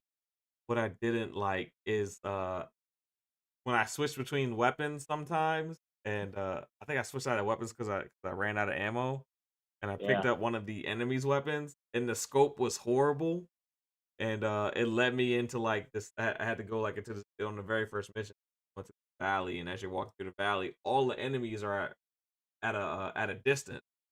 So I didn't have like an ACOG or nothing. All I had was iron sights, and I'm like, God damn it, I can't see motherfucker no iron sight. Um, I can see him okay, but it's not the same as ACOG. ACOG, you get right up. I don't suggest changing guns in campaign unless you absolutely have to. I had to because I ran out of. I wasn't paying. So Like they give you the guns that you need to finish the yeah, so mission. don't pick up the enemy's guns because them shit's trash. Uh, yeah, those are kind of like my first like couple gripes playing it, but I did like, after I finished the first mission, jumped right into the cutscene. Cutscene was fire. Get into the mansion, talk to your buddies, get to kind of get the lay of the land, um, and you start kind of establishing those relationships with the characters. So I thought it was cool that you could explore the house, like all it unlock. So I think So Jubei already, that house puzzle is fun once you figure it out. yeah, Jubei already unlocked everything in the house. Probably like on like IGN. Um, I couldn't figure out those piano keys. I was like looking at the On messages the on them. wall. They're all on the wall. Okay, I was just kind. I didn't If you put look them. around the wall in the room, they're numbered. It's like 1, 2, 3, 4, 5. It tells you which keys to press. I didn't look that hard, but I just looking at the keyboard with the black light. Yeah, I was, it's in the um, same room. You're close. so I was just kind of walking around the house exploring. That was the main thing I was doing. And then I saw the thing about bats in the elevator, but I didn't see any bats in the house. Me neither. I haven't figured that part out. So yeah, just looking at stuff. But yeah, I I like the game, and I think a lot of people are gonna try. I think a lot of people like me are gonna try Call of Duty for the first time. Um, and some may actually dive into that multiplayer world and start, buying all those microtransaction stuff and all that. And others will just enjoy the campaign. But either way, I think the whole Call of Duty thing, I think it's gonna leave a lot more people with an impression of the game, whether it be positive or negative. And from a game aspect, this feels like a very fleshed out quality experience on the campaign side. So I think a lot of people That's will leave what the game. I happens. think a lot of people will leave with a positive first impression of Call of Duty if they play the game. Who I'll- knew taking 4 years to actually develop a Call of Duty would have positive benefits? Hey, What hey, you mean taking your time and doing it right? No, Jubei, no. We gotta pump it up as fast as we can. Gotta get those numbers. Gotta hey, get those numbers. hey! As long as you can sell skins like crazy and do Gundam crossovers and Master Chief crossovers, all the Warzone shit. I, You know, you could take your I time. I want my bring my skins to the current game. Okay, I want to run around as A Train already. I'm sure it'll come. And they may have to wait till Christmas for Gear because they're releasing a new town next week on the 1st. I just saw that Nuketown. on No, the Twitter sphere. Nuketown is a map that's been in Black Ops since the first one. Yeah, Oh, Nuketown's coming back. Nice. Yeah. Yeah. Well, guess what? You're getting it next Friday. week. So Yeah. No, we're getting it Friday, I said November 1st. which is Friday. I My can't birthday's keep. on It the is 31st. Friday. Yeah, that's My right. birthday's on I'm Thursday. about to say Halloween's this Thursday, so I can't keep up with you. So Nuketown this Friday apparently. I thought November started next week. Starts this week. Yeah. So I'd be interested to see Pharaoh because I know Call of Duty is pretty famous for like its set pieces. Yeah. I'd be very curious to see like how you. I don't know what the big set piece is in this game, but I'd be curious to see your reaction and impression of it. Yeah, the first thing I thought about when I got in the safe house and it was like, and I was looking around, they got elevators and all this shit. I was like, I can't wait to get attacked in this motherfucker. And I hope we do get attacked at the safe house because that would be fire. Because I kind of like the layout of the safe house, so I am hoping for that. Like I said, hopefully I get another mission in tonight, but I think I'm burning both ends of the candle. I think I need a good 8 hours. We'll see. That said, let's move on to our second topic of today.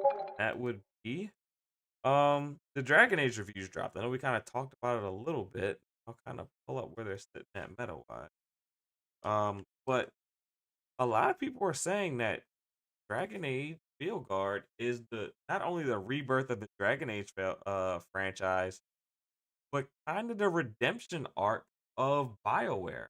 They're saying BioWare is not just Dragon Age is back, but people are saying that BioWare is back.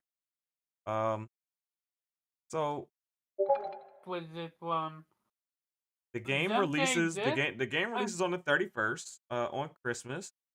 Do they have an early release for Christmas? not Christmas, Halloween. Forgive me. Jesus, man, that's a long difference. Hey, forgive my fuck ups. Oh, it's actually all right, so Xbox has the least amount of reviews. I'll preface it by saying that.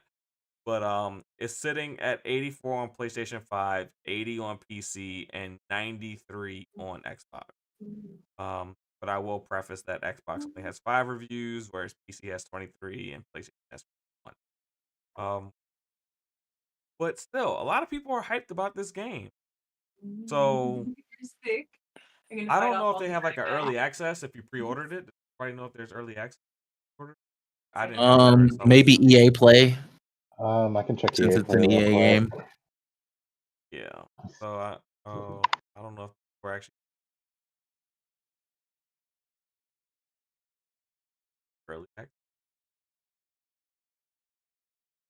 I know you get the 10 hours. That's Theodore Roosevelt. I don't think there's any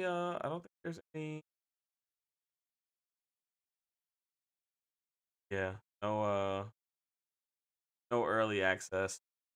So but it looks like this is a revival of the franchise. I know we got some Dragon Age veterans here who are pretty excited about the franchise. I believe Ube and Hero Dragon lover. I am not. Okay, so I've actually never played a Dragon Age in my life. Ube is. I bought Dragon Age a long time ago. I was excited to get into it. I loved the trailer. But the lack of diversity and character creation caused me not to play the game. So I never really got into it. I'm not sure where Nappy Dragon Age went or I play it like a little bit, but I don't like. I'm not too crazy over Dragon Age. But also, it looks like looks like they have a pre-order bonus. But there is no early access. Yeah, that's just what a I said. No pre-order early bonus. access. Yeah. So I'm gonna throw it over to the Dragon Age guy, the guy who pockets are getting killed by the month of October. Okay. Oh, he is it. Okay. Yeah, I'm getting murdered, bro. Yeah, I'm gonna go Jubei and then Omar, and then I'll bounce it to Nappy. So, Jubei, what are your thoughts on Dragon Age reaching its peak form again? Apparently, I based on these mean, reviews. as somebody who really enjoyed Origins but absolutely hated Dragon Age 2, I just was like, please don't be Dragon Age 2. And apparently it's not Dragon Age 2. So, I mean, if I get some coin together, maybe I can pick that up, or maybe somebody might, throw me a birthday gift of Dragon Age. We'll see. But Do it on the parlay tonight. yeah, I should have. But yeah, I'm just glad to see a BioWare game review. Well, I mean, we've had Anthem, we've had Mass Effect Andromeda. They just haven't. It hasn't been hitting over there on that side for a long time at this point. And it's well earned. Like, if it's as good as the reviews say it is, and it's one of those games I'm pretty sure we're just gonna have to play. Like, we can't just take somebody else's word for it, because there's people out there that just hate fucking BioWare and everything that they do, so it doesn't matter. There's no pleasing those people, even if it was, Yeah, Jesus himself designing this game. once you're a hater of a publisher, it's like, oh, that media bias. Yeah, it's real. It's fucking real. Those people shouldn't have platforms or get review codes, like, but they do. Like, I can think of, like, EA specifically has had to fight a lot of bias. Negative. Yeah, I mean they've earned it, but they've Oh, kind for of sure. they've turned the corner.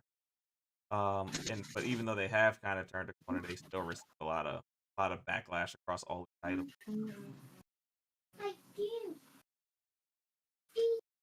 Yeah, I'm just happy for the team. Like, I hope the sales success matches the critical success. And yeah, I mean, they picked a hell I of a look month to forward to come out. hopefully That's the only playing it. thing. That's the Yeah, only thing that's kind of October, holding it man. back. In a week I mean, after a week COD. after COD. I mean, it's a different flavor. Some people might be CODed out for a little bit. Yeah. You might be one of those people, Pharaoh, since said this is like your first COD. So Yeah, but I'm not a Dragon Age person either. They no, had their chance to get me, and when I went to make my character, but the character creator is so robust now. oh well, like I said, they lost me. So they're gonna have to get me back on EA, please. Admittedly, I'm not. That's a long time to wait, brother. But it's a long time to wait for a franchise I never partook in. Not really a long time for me. Oh, it's here now. I'll check it out. And then they still do have the 10-hour game trial, so I got a 10-hour. Um, so I'll be able to check it out. We'll see. Maybe I'll buy it. I like the trial. That said, I know I believe Omar is a Dragon Age guy, so let's get his thoughts around it. Dragon. How do you feel looking at the reviews and everything else that's surrounding the game, Omar? Okay, so I finished one. I played two. I'm not sure if I finished it or not. I forgot. I have a love-hate relationship with Dragon Age. I'm playing right now, not Veilguard, but one before, and oof, the combat is fine, the world building is fine, story is okay so far. It's just I have so much limited space in my inventory. It's not even funny. That made me absolutely drop that game and just take a break from it. So that's my number one issue. I hope they fix it with Veilguard. Combat wise, it seems on point. Characters wise, I need to see more of it. Story, I have absolutely no idea what the story is about. Um, oh, I will say this though. This is going to be a game you either love or hate. There's no in between with this one. The people that want to love it are gonna love it. The people that want to hate it are going to hate it. And you can hate it for multiple reasons and love it for multiple reasons. Story, voice. This to me feels like the Andromeda of the BioWare, the Dragon Age franchise. I don't know. This is more of like a reboot than like a sequel. It's been a while between Dragon Age. Yeah, but I'm more talking about the reception. Okay. In the sense of, from what I've seen, the gameplay is amazing. Like, gameplay is on point. Especially me. I'm a huge Summoner and Mage fan. Yet I'm debating to later play as a thief because how acrobatic the thief was and how cool his moves were. So combat, they nailed it. Combat wise, I am absolutely certain they nailed it, even without touching the game. It's all about the characters and the story and the world building. Are they going to nail that or not? Only time will tell. But again, one thing for sure, this to be a divisive Dragon Age.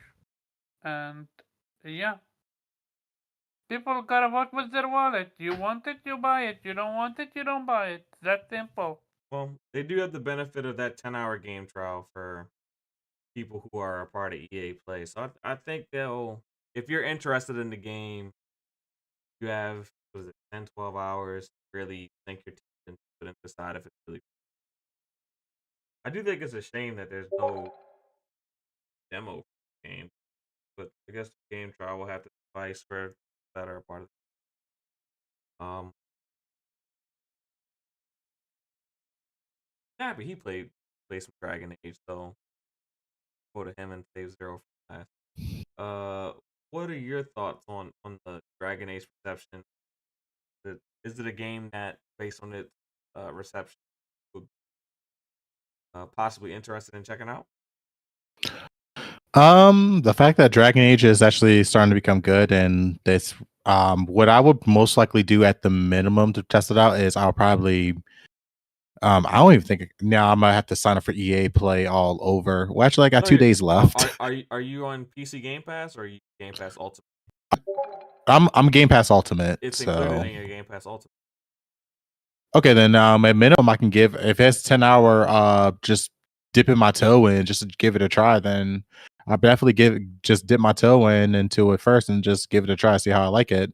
After that, then I'll make a decision. But it's glad to see that we're finally getting a good not finally getting a good Dragon Age games, but we're getting a good Dragon Age game, especially after everything that BioWare has gone through. I mean, everything started going downhill after Anthem, but maybe if this is a redemption arc, then I'm happy for them. Let's test out the game and just make our decisions ourselves. Last but certainly not least, the man who has never played Dragon, pretty much the same boat as me. I've booted it up. Zero. I mean, I'm damn near starting to think. I don't think I've ever seen Dragon Age. Like honestly, Bro, like I know I'll tell you what. When that game came out in the early 2000s, I think like what 2008, 2009, Dragon Age came out. Those trailers were fire. The game looked like, from like a visual standpoint, Origins was a 360 game. yeah, it looked amazing. So I mean, it looked for the time that it came out, it looked like a premier game in the Western RPG, catalog. So I'll say that much. What's the closest thing it plays to? Damn, that's hard. Like, might it be like an old Baldur's Gate? Yeah. Okay, It so has that whole thing. Baldur's Gate style thing. Okay. Yeah. Okay, that feels interesting. I'm unfortunate. I feel like unprepared, like I didn't do my homework, but I legitimately just don't know anything about this game. And that's so interesting because I'm usually just even through just osmosis, you learn about it. So I assume it has all of the same sort of stuff as Mass Effect, with the branching dialogue trees Yep. and all of Yep. that type of information, and I Yep. guess different storylines. What are the classes like?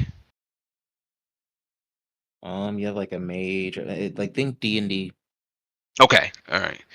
Then yeah, man, I have nothing. You said there's the 10-hour trial, right? I guess it might be time to jump in and figure Yeah, out if I like every game released by EA gives you an hour trial. it. And I think I might need to try and figure that out. Look I at legitimately have no reference for the game. thank Pharaoh EA, because I got everybody who didn't know anything about your game or to care about it to check out the 10-hour trial. So I want a royalty. On a royalty, I want the check to say Pharaoh or Vitamin D. Quick question to Zero. I'm not sure Zero, but definitely Nappy. Did you hear about Matty that broke the NDA?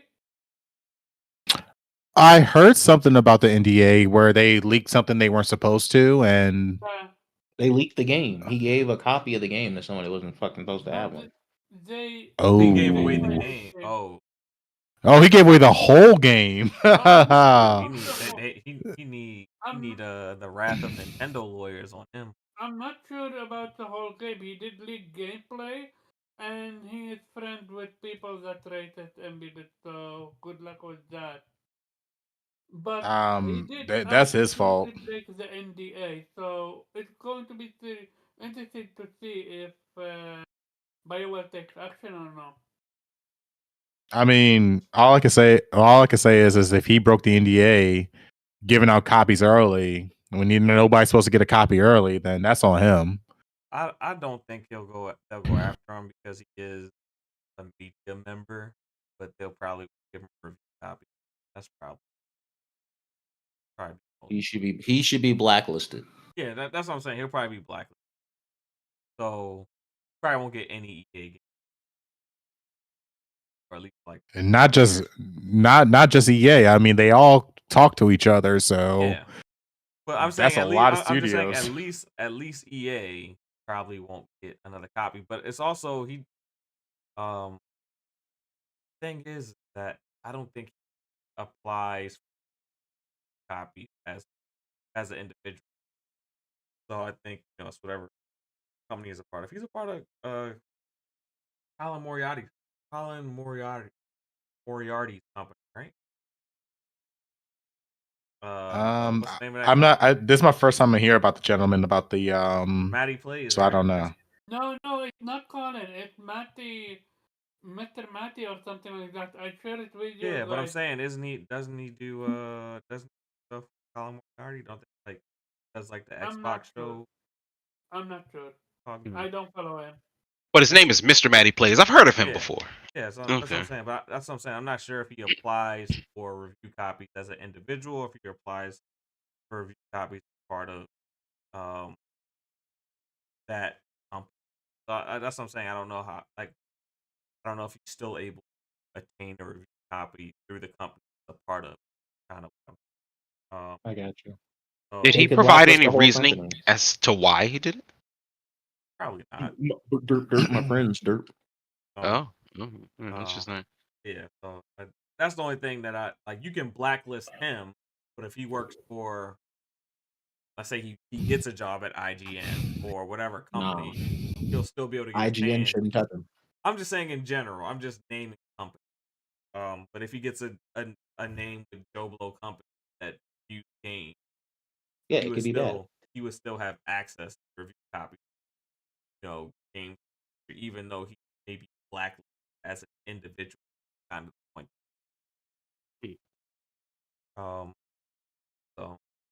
So, blacklisting, has its limit.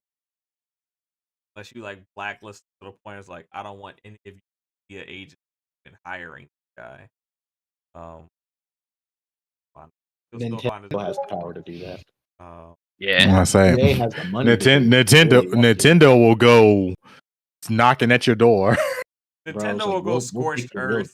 No, Nintendo won't blacklist you from working for the media. What they'll do is they'll garnish your paycheck for the next 90.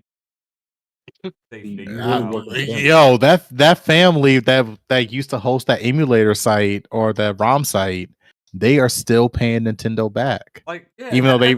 hasn't Nintendo essentially like put people into slavery with like basically Yeah. making like So, Yeah, yeah, they did. their It was these people. that guy is gonna This be was paying like for the rest of his 20. life. That was like 20 years ago. It was a guy. It was a husband and a wife. They No, just somebody hosted else like. did it recently too. Oh damn. Yeah, they went after. I know MU Paradise. The guy made MU Paradise. I remember him. He got hit hard. Ooh. The only way that you could be safe is if you are in China. It was like some guy that was like a year or two ago, like basically got like sued by Basically Nintendo. indentured servitude. Yeah, Bro. like that's it was like we're gonna garnish 90% of your check for like the next 90 years. Yeah, like basically for like his entire like lifespan. he's cooked. He's Like, yeah, cooked. like you go on Social Security, guess where your Social Security check's going? To To Nintendo. Nintendo. They don't care. Nintendo is savage. Yeah, if we don't have anything else, we can go He was the into one that was selling. He was selling Switch homebrew. That's where they got him. So because he was selling Switch homebrew, yeah, they lit his ass up in court. Oh, Yeah, you can't as do much as I that. don't want, yeah, as much as I don't want to defend Nintendo and the things that they do, but like that guy was not. I've already. That's not the good example. It's like, bro, you can't make money off my product. I've already come to the conclusion that Nintendo is really just the Yakuza. So I'll go to them if you want to. I'm gonna get you. They got Yakuza. I haven't got a cease and desist letter. Man, that's what I'm standing by. Nintendo is Yakuza. They got Yakuza. Because history is no mired way. by that. Ain't no way they that savage, bro. They really bullying the entire industry and nobody says anything. They're like, because y'all, I mean, not y'all, but like, because people be like, it's just Nintendo. They make kiddie games. Like, okay, yeah. Then they make games. Like, y'all want to ignore us, so we're gonna keep getting away with it like that. Yeah, keep talking about. Yeah, keep talking about what PlayStation, Xbox doing. Nintendo would be like, cool. We just sued like 50 people into oblivion, bro. Like, but that's fine. Talk about how Xbox don't got no games. Talk about how PlayStation's got to play for online. Keep doing that. Nintendo is like when it comes to like Nintendo, PlayStation, Xbox, it's like Nintendo, it's like Xbox and PlayStation are like two, like a little brother and a little brother and a big brother fighting each other all the time, and then next thing you know, like Big Daddy Nintendo walks in the room, what the fuck is going on in here?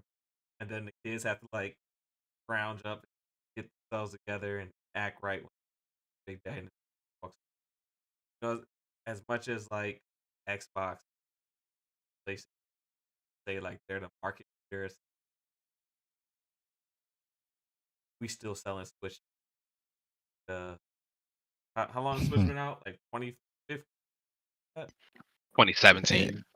Yeah, they'd love using that cheap hardware. Yeah, damn, they decade old fossil fucking hardware selling games like crazy. Shout out to they kings. Shout out to Sakurai, who posted his last YouTube video. Oh yeah. My goat. Oh man, I remember retro gaming. Man, rip to him. He's on one strike away from getting his whole channel taken down. Nintendo went after him every time he showed emulation on any device. Copyright strike. I was like, damn. Think about how powerful Nintendo is. Nobody even bothers like console. Like Steam, I mean, in a way, Steam did. They tried. But I mean, people indirectly, tried. but Steam did kind of took a little bit of market share after the Steam Deck. Yeah, we'll see how long that lasts. I don't know if they took market share from Nintendo. I think they opened up a market. Yeah, they're leading, and the greatest thing ever is recently the leader of the head of Steam has already announced that he's not making a revision of the Steam Deck yet because he feels it's unfair for all the people who bought the first Steam Deck. He wants it to last like a good 6 to 8 years before he comes with a Steam Deck 2. But he shouldn't make a revision because there's new competitors coming to the market. And look how much they cost compared to a Steam Deck. Yeah, I mean, they're going $800 minimum compared to a Steam Deck, which is like a $400 minimum. Yeah, you look at what Asus is doing, then you understand that Xbox is coming to the marketplace. You understand which is about to come out. I would say wait at least until those devices come out, and then make your device because you already have your footprint established in the market. Yeah, and Valve can sell the Steam Deck at a loss. Yeah, that's the biggest thing. So I would if I were them, if I was Steam, I would still came out and Xbox came out, and then I would figure out how what do I need to do to just barely beat out the Xbox, barely beat out with more powerful and have an event. Because I already have the features that are better. But as far as make sure my hardware is a little better, I'll be good to go. That's how I would start. But yep. That said, we're on to these outros. Oh no, this isn't our final topic. I forgot. Nappy threw us one more topic. We're not going into outros. We are talking about the Ubisoft strike. So apparently, we are. Yeah, last week. Yeah, because you wanted to add 2 topics, and I was like, no, we don't got that thing running. Then we got your topic on the back end. I almost forgot about it. So we are talking about the Ubisoft strike that took place in France a couple days ago. Well, not a couple days ago. Started about actually. Yep. So we haven't been here about a week and a half. So 700 plus Ubisoft France staff walked out on a 3-day strike demanding better pay, and they also wanted more freedom to work from home. So this isn't really my topic. We like to see strikes that result in better working conditions for the employee. Let me see. Did they achieve that? No, I don't know if they achieved it. The stock fell 2%, and it was already 40% lower than usual in September, so that's like a 50% drop. And from what I am, there's been no resolution for 700 that walked out that resulted in better as of right now. With that said, since this is a topic that Nappy wanted to bring forth, I'm gonna let him get his thoughts off. If anybody wants to piggyback, I'll bounce it around to him. First I like to say, usually I'm all for the employee of getting their proper benefits and being treated equally across the work sphere.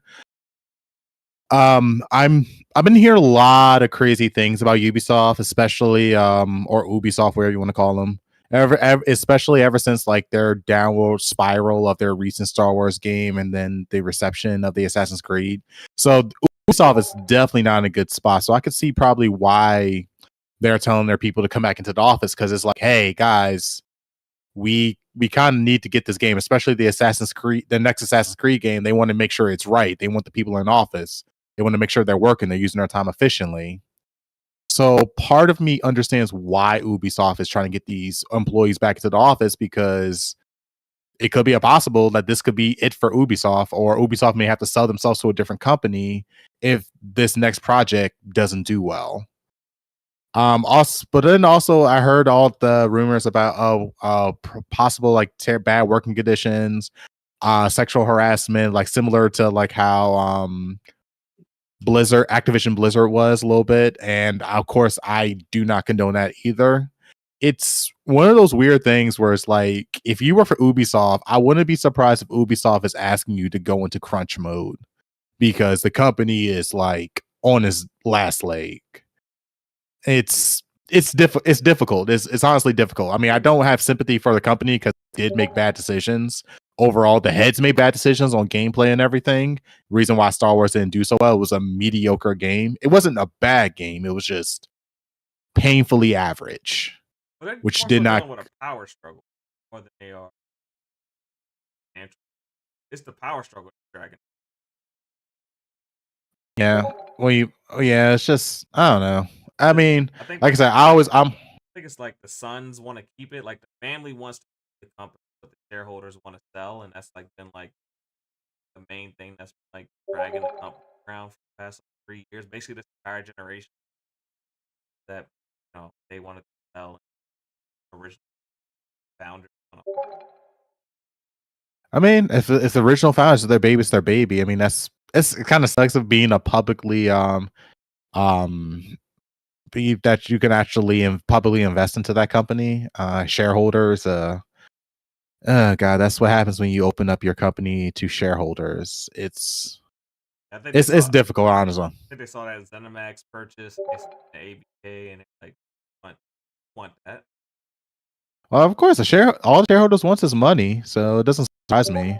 But the fact that it also is not just that, but Ubisoft is kind of struggling as far as their game wise as well. So they're getting hit by all fronts. So I think their only and then now bad the game is that damn Skull and Bones though. Like, they have releasing pretty good games and Outlaw. Avatar was pretty bad too. They I'm about to say, like, wait, what good game did they release recently? They released an amazing Immortal game Phoenix called... Rising was pretty good. Yeah. That was a while ago, man. You can't keep on using that. You want this year? You want this year alone? The new Prince of Persia. Prince of Persia Golden Crown. This game is GOTY contender, but they killed their studio and put their dev somewhere else. We're never gonna get a Assassin's Creed sequel. Mirage is pretty good. Assassin's Creed Mirage, I agree, was also great. They've been releasing pretty good games. I thought Assassin's Creed Mirage didn't sell well though. It's just I don't think it did them. sell well, but it's a pretty good game. My point is they've been releasing pretty good games. Not the games have all been horrible. They do have some misses like Skull and Bones. Like, oh, that's up. And Star Wars, the Star Wars game too. That was Outlaw. Yeah. But in return, they did create banger. Like, why not stick with Prince of Persia? Like, the developers wanted to make a sequel, and they said no. Well, this is how did it sell? How did Prince of Persia sell? You gotta make money. It doesn't matter. You made the best game ever. I'm about to say you can make the best game ever, but if it didn't sell that well, then maybe that's why the investors are pissed and they didn't get a sequel. The thing is, it sold 1 million, but what are you expecting from Metrovania, though? I mean, but the shareholders don't care. They want to know how much money did you put into this game, how much money we're getting in return. That's all they care about. One end, the developer can make a great game, but it's also on the public market that, like, it's a two-way street. Like, you got to make a great game. You got to come through on your end, make a great game. And I think as a developer, you have to understand what gamers want. But if developers in tune with all of that, publisher has to be able to market. Gamers are so fucking fickle. It's not even funny. Yeah, but the thing is, listen though. These are the same people that said we want change, we want different gameplay, we want this, we want that. Yeah. You give them that, they don't support it. But you can't listen. That's why you can't always listen to what they say. You have to look at spending habits. Like what people are spending their most time playing. You gotta look at consumer behavior, not just follow their actions. Don't listen to their words. At the end of the day, Prince of Persia, Golden Crown fell in the same route that Immortal Phoenix Rising did.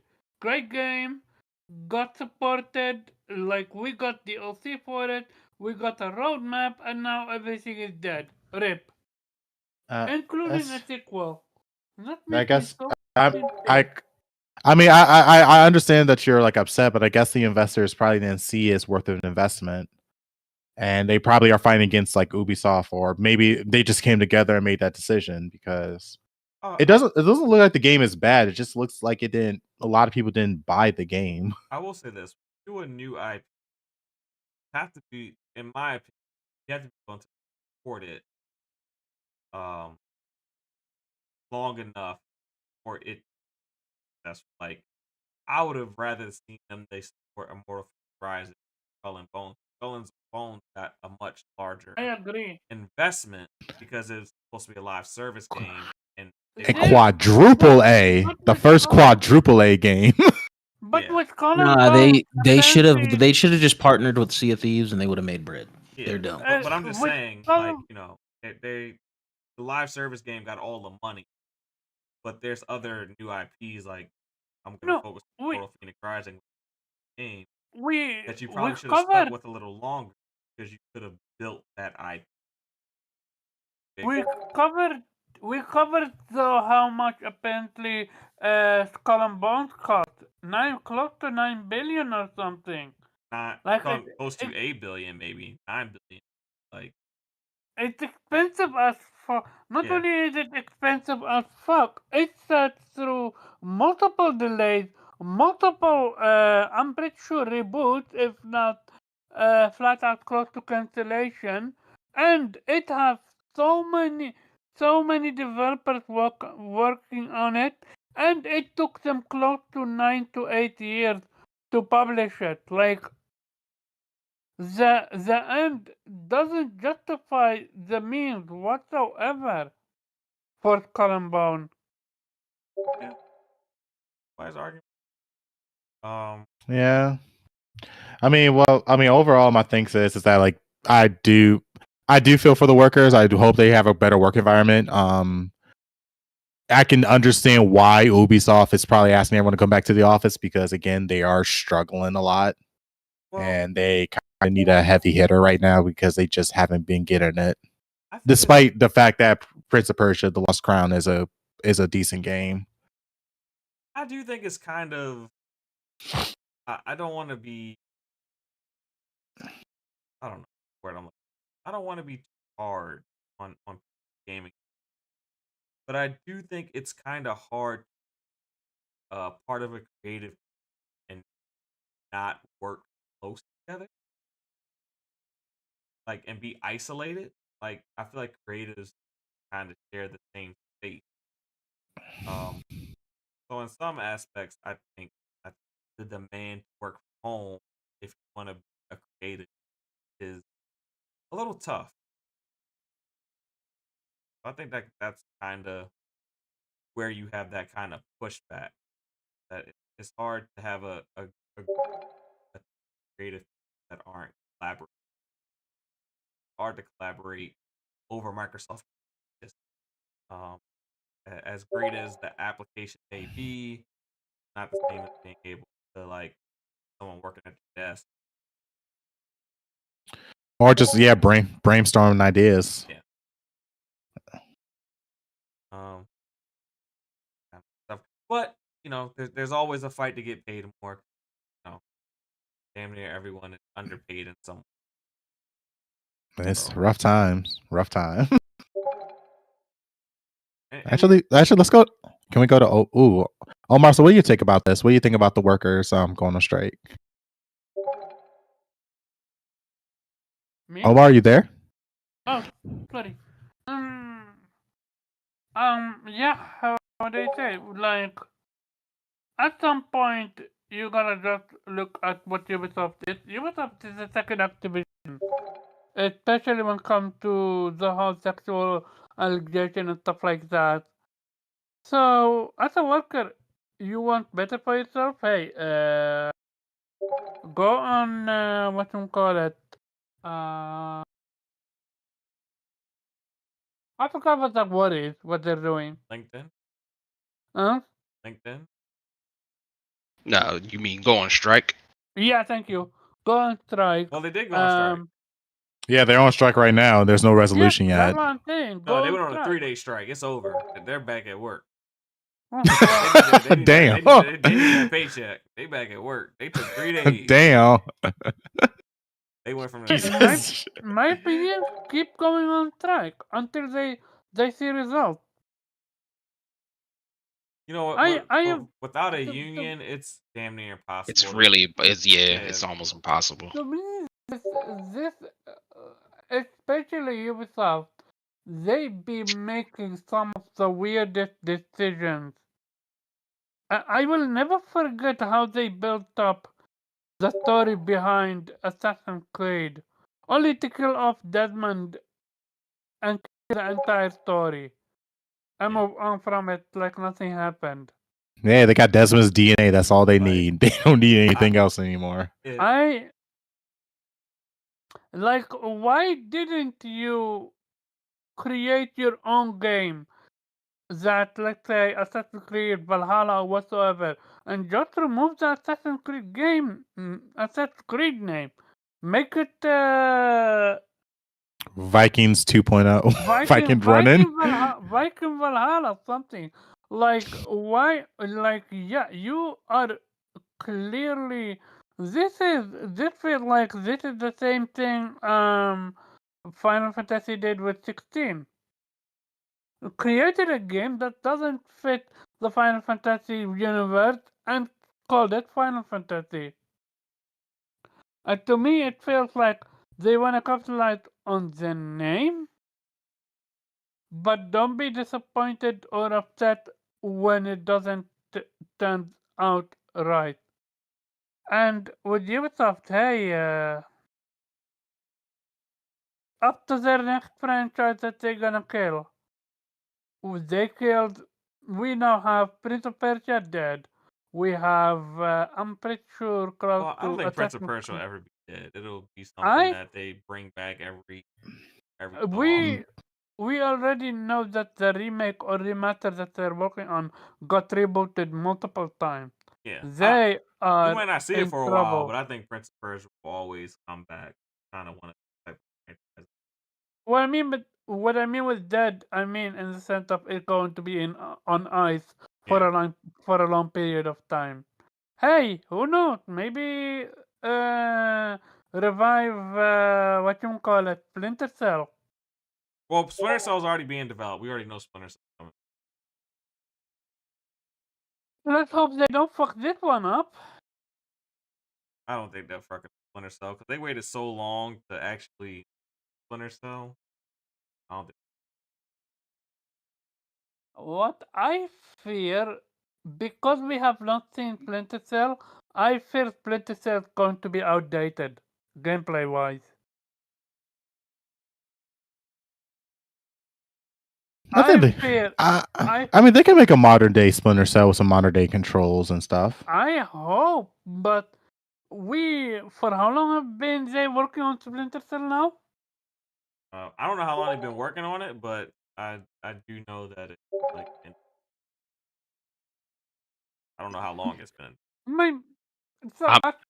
I'm a little with you, Omar, honestly. Like, now, granted, I'll admit Silent Hill 2 did prove me wrong a little bit. Yeah. But for as much people... Yeah, for much people saying, like, oh, we want Splinter Cell, I was like, do you really want Splinter Cell? No, I do.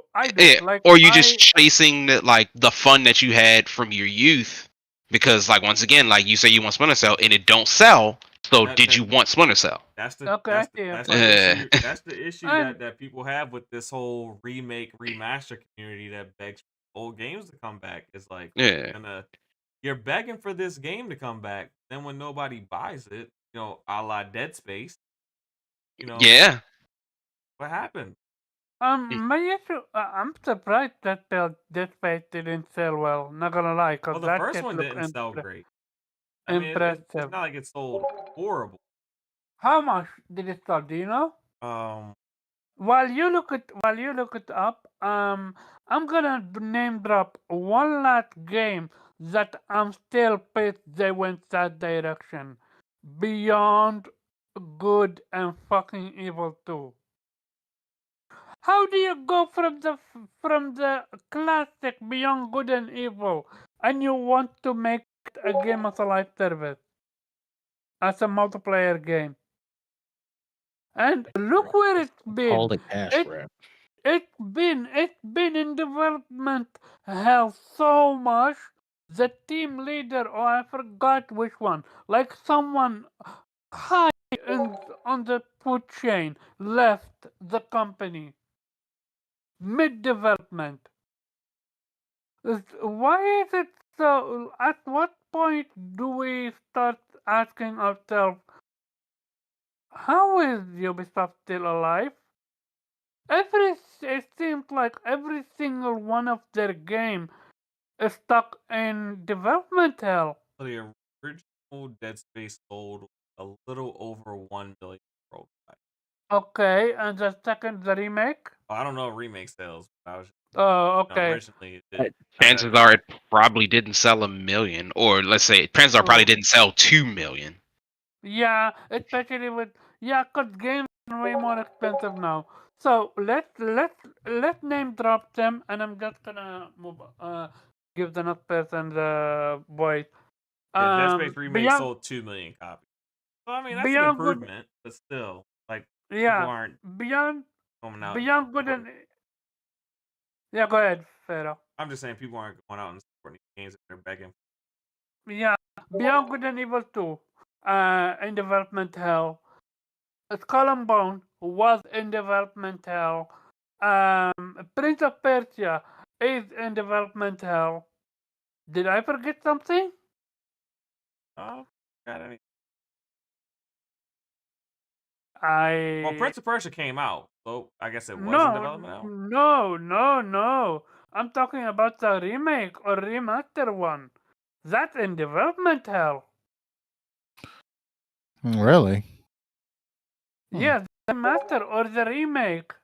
The one that when they revealed that people were begging them to not make it or something like that. Or to upgrade the visual. No, the That Lost Crown one. released in August. No, not Lost Crown. A remake or a remastered of Prince of Persia. That's a different one. Okay, I'm just talking about the new one just came out. Yeah, no, but I'm not talking about that one. That one wasn't in developmental. I'm specifically focusing on games from Ubisoft that were stuck or are stuck in development hell.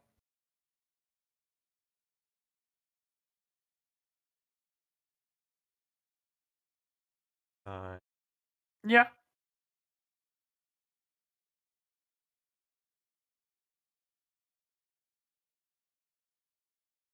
I don't know. Time. That's what I'm talking about.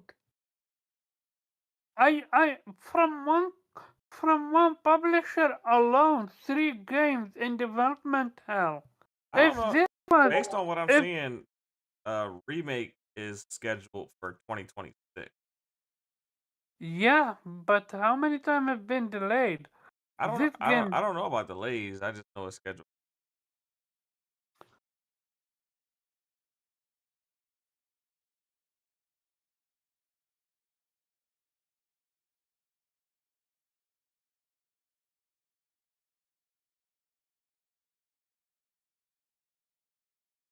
Really.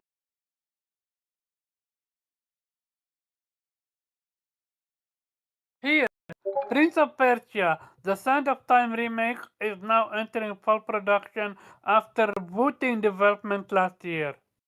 Jesus Christ. You want me to share with you the article? And I'm looking at the reveal trailer real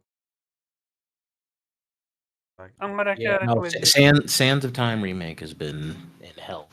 Yeah, I believe you. I'm just trying to see what the original. Oh, that is a little. That is sad. Oh yeah, the original reveal trailer was for January 2021. Yeah, definitely development hell.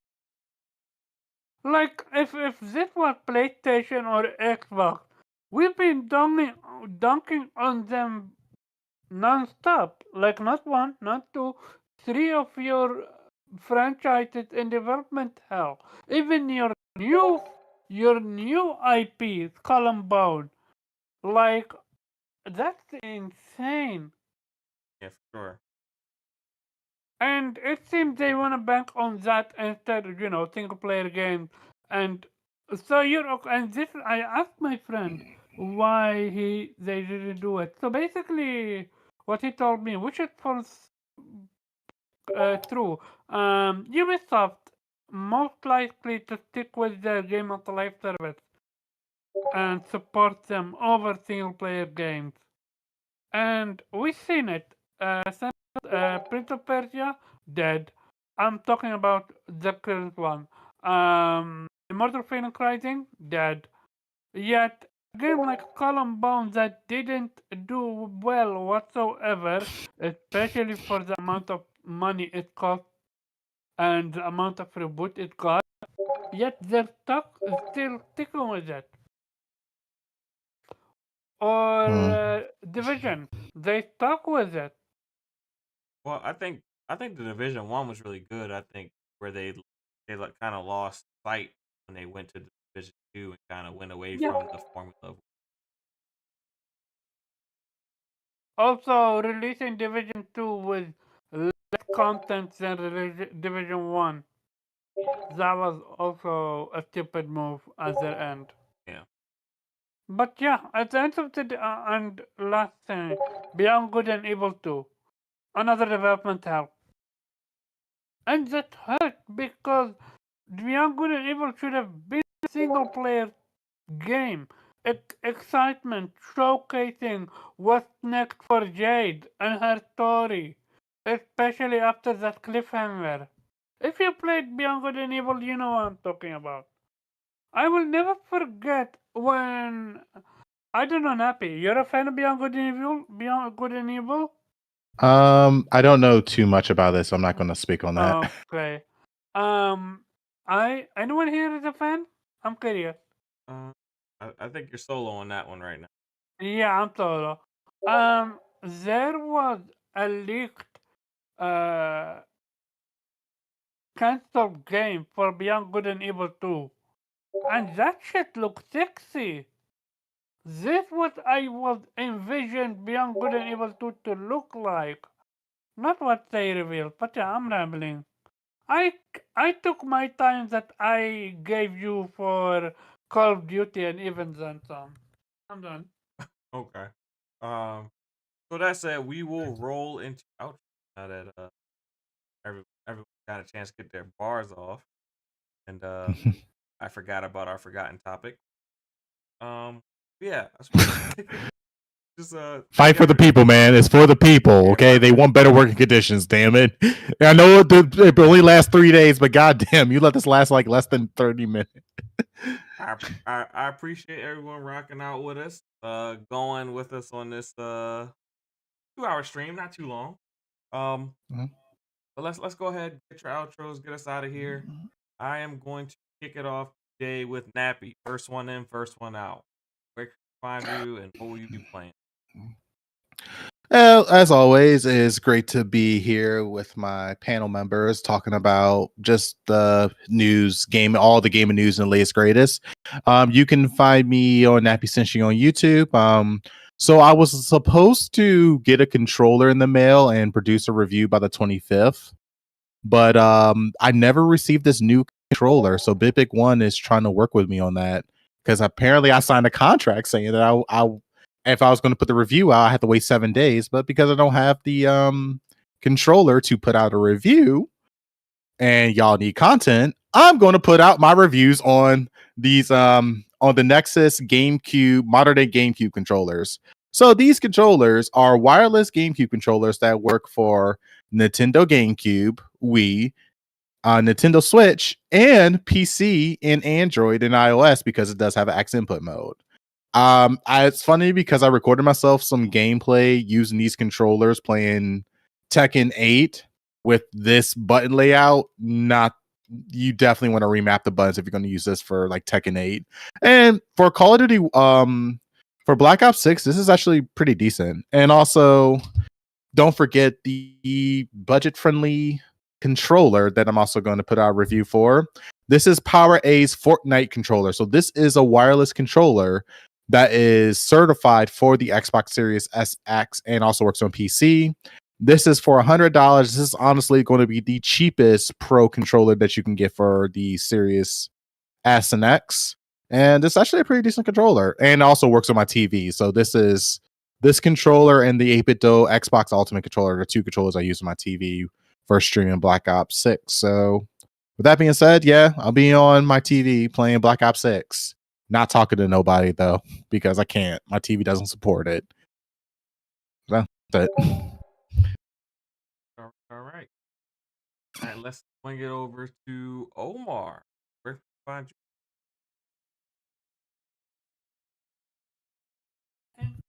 You can find me on Caravan Cordiab on Twitter and Other Player Podcast every Saturday, 5 p.m. or 6 p.m. Eastern time. I always,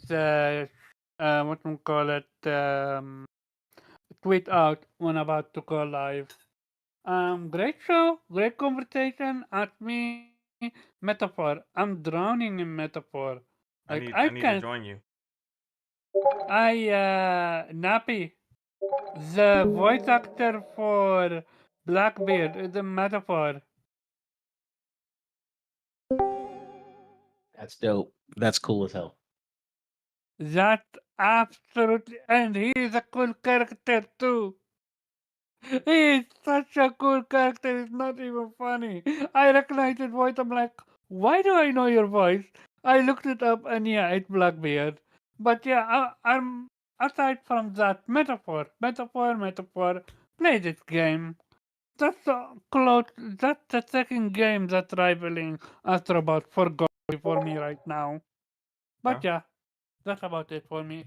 Also, hit that like button and share the stream out. Jubei, where can we find you this? Yeah. You can find me at Jubei X Sensei on gaming platforms, Jubei Sensei everywhere else.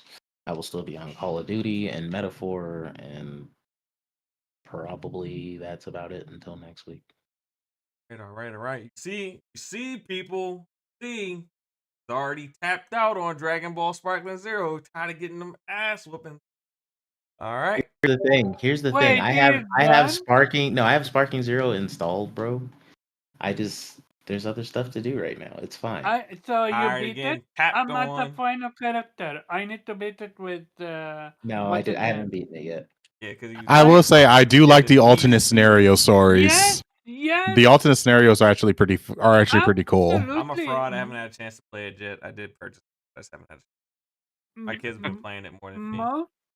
Most of the alternate should have been canon. The Yeah. the Piccolo and Gohan one. Oh my god. This should have been canon in my opinion, but yeah, no. They respected the the original material so much. They understood their assignment so much. It's not even funny. Like as an person that stopped game, fighting games. This is hand down one of the best, if not the best, Dragon Ball Z content material wise. Gotta get into it. I've been dying to. I just haven't had a chance. And last but not least, Zero, where can people find you? Of course, you can find me 0x36 pretty much everywhere. Call of Duty, always play me there, or 0.exe on Twitter. Yeah, pretty much just Call of Duty if I'm going to be like playing anything. I'm going to finish up Far Cry 5, and I do not know what's like next on the list. Maybe Metaphor. I couldn't tell you. I'm just in a large cavern of games right now, and so I'm just trying. Oh, actually, probably Zelda, Wisdom of Echoes, Echoes of Wisdom. That's a good one to finish. That shouldn't take me too long. Oh no, I would be remiss if I forgot. Nappy, is it in 4 days? The beta for oh, Monster Hunter, Monster Hunter World Trials. Yeah, I'm sorry. Yes. I'm sorry, So- I'm canceling all my plans. Fuck Halloween. Yeah, It's all so- about Monster Hunter. Don't call me, don't text me, don't. Yeah, I'm I'm more correction. excited for Monster Hunter than any game I Yeah, oh my god, thank you for reminding me. I had that reminder set. I actually took Thursday and Friday. That was the main reason why I took off Thursday and Friday this week. He's about to be off Thursday and Friday, and I even know why. Just he's sitting on around like, why don't you off? Like I haven't took off in a while, but I was like, Monster Hunter? Oh fuck yeah, I'm taking off. Oh, Chantel, I'm sorry. You can walk Kyrie. I'll let you play all my other games. Well, I'm sorry, I'm playing Monster Hunter.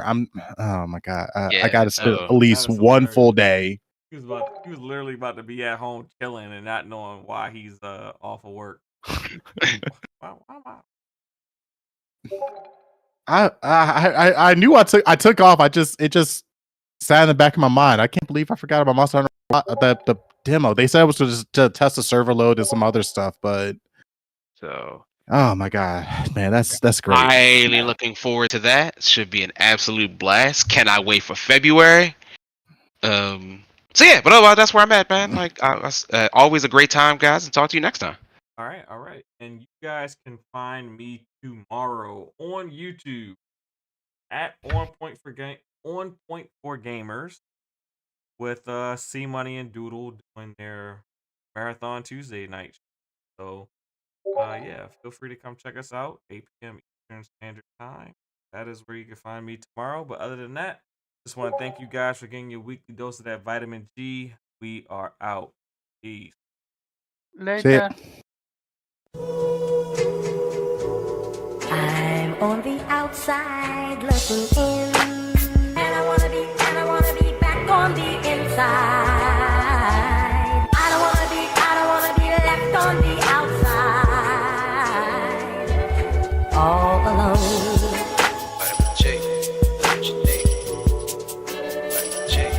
All alone.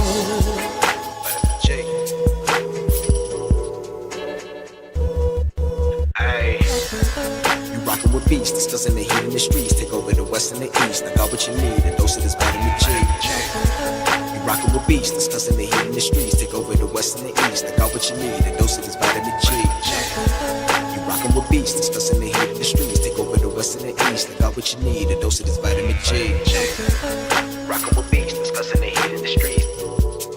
I got what you need, a dose of this vitamin G. You rockin' with beasts, discussing the heat in the streets.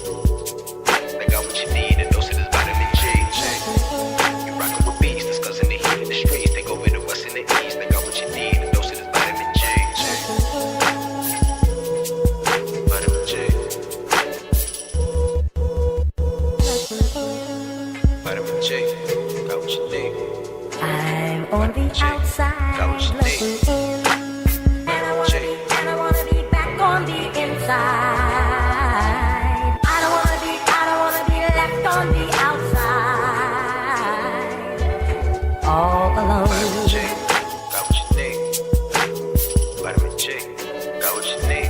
All alone. Discussing that heat in the street, and we got just what you need on vitamin G. You rockin' with beasts, discussing the heat in the streets. Take over the west and the east. I got what you need, a dose of this vitamin G. You rockin' with beasts, discussing the heat in the streets. Take over the west and the east. I got what you need, a dose of this vitamin G. You rockin' with beasts, discussing the heat in the streets. Take over the west and the east. I got what you need, a dose of this vitamin G. Rockin' with beasts, discussing the heat in the streets. I got what you need, a dose of this vitamin G. You rockin' with beasts, discussing the heat in the streets. Got what you need, a dose of this vitamin G. You rockin' with beasts, discussing the heat in the streets. Take over the west and the east. I got what you need, a dose of this vitamin G. Vitamin G.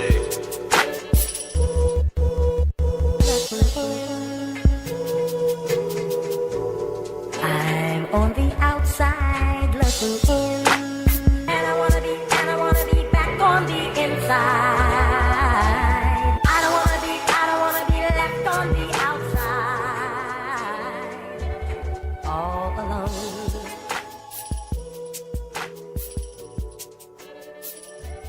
All alone.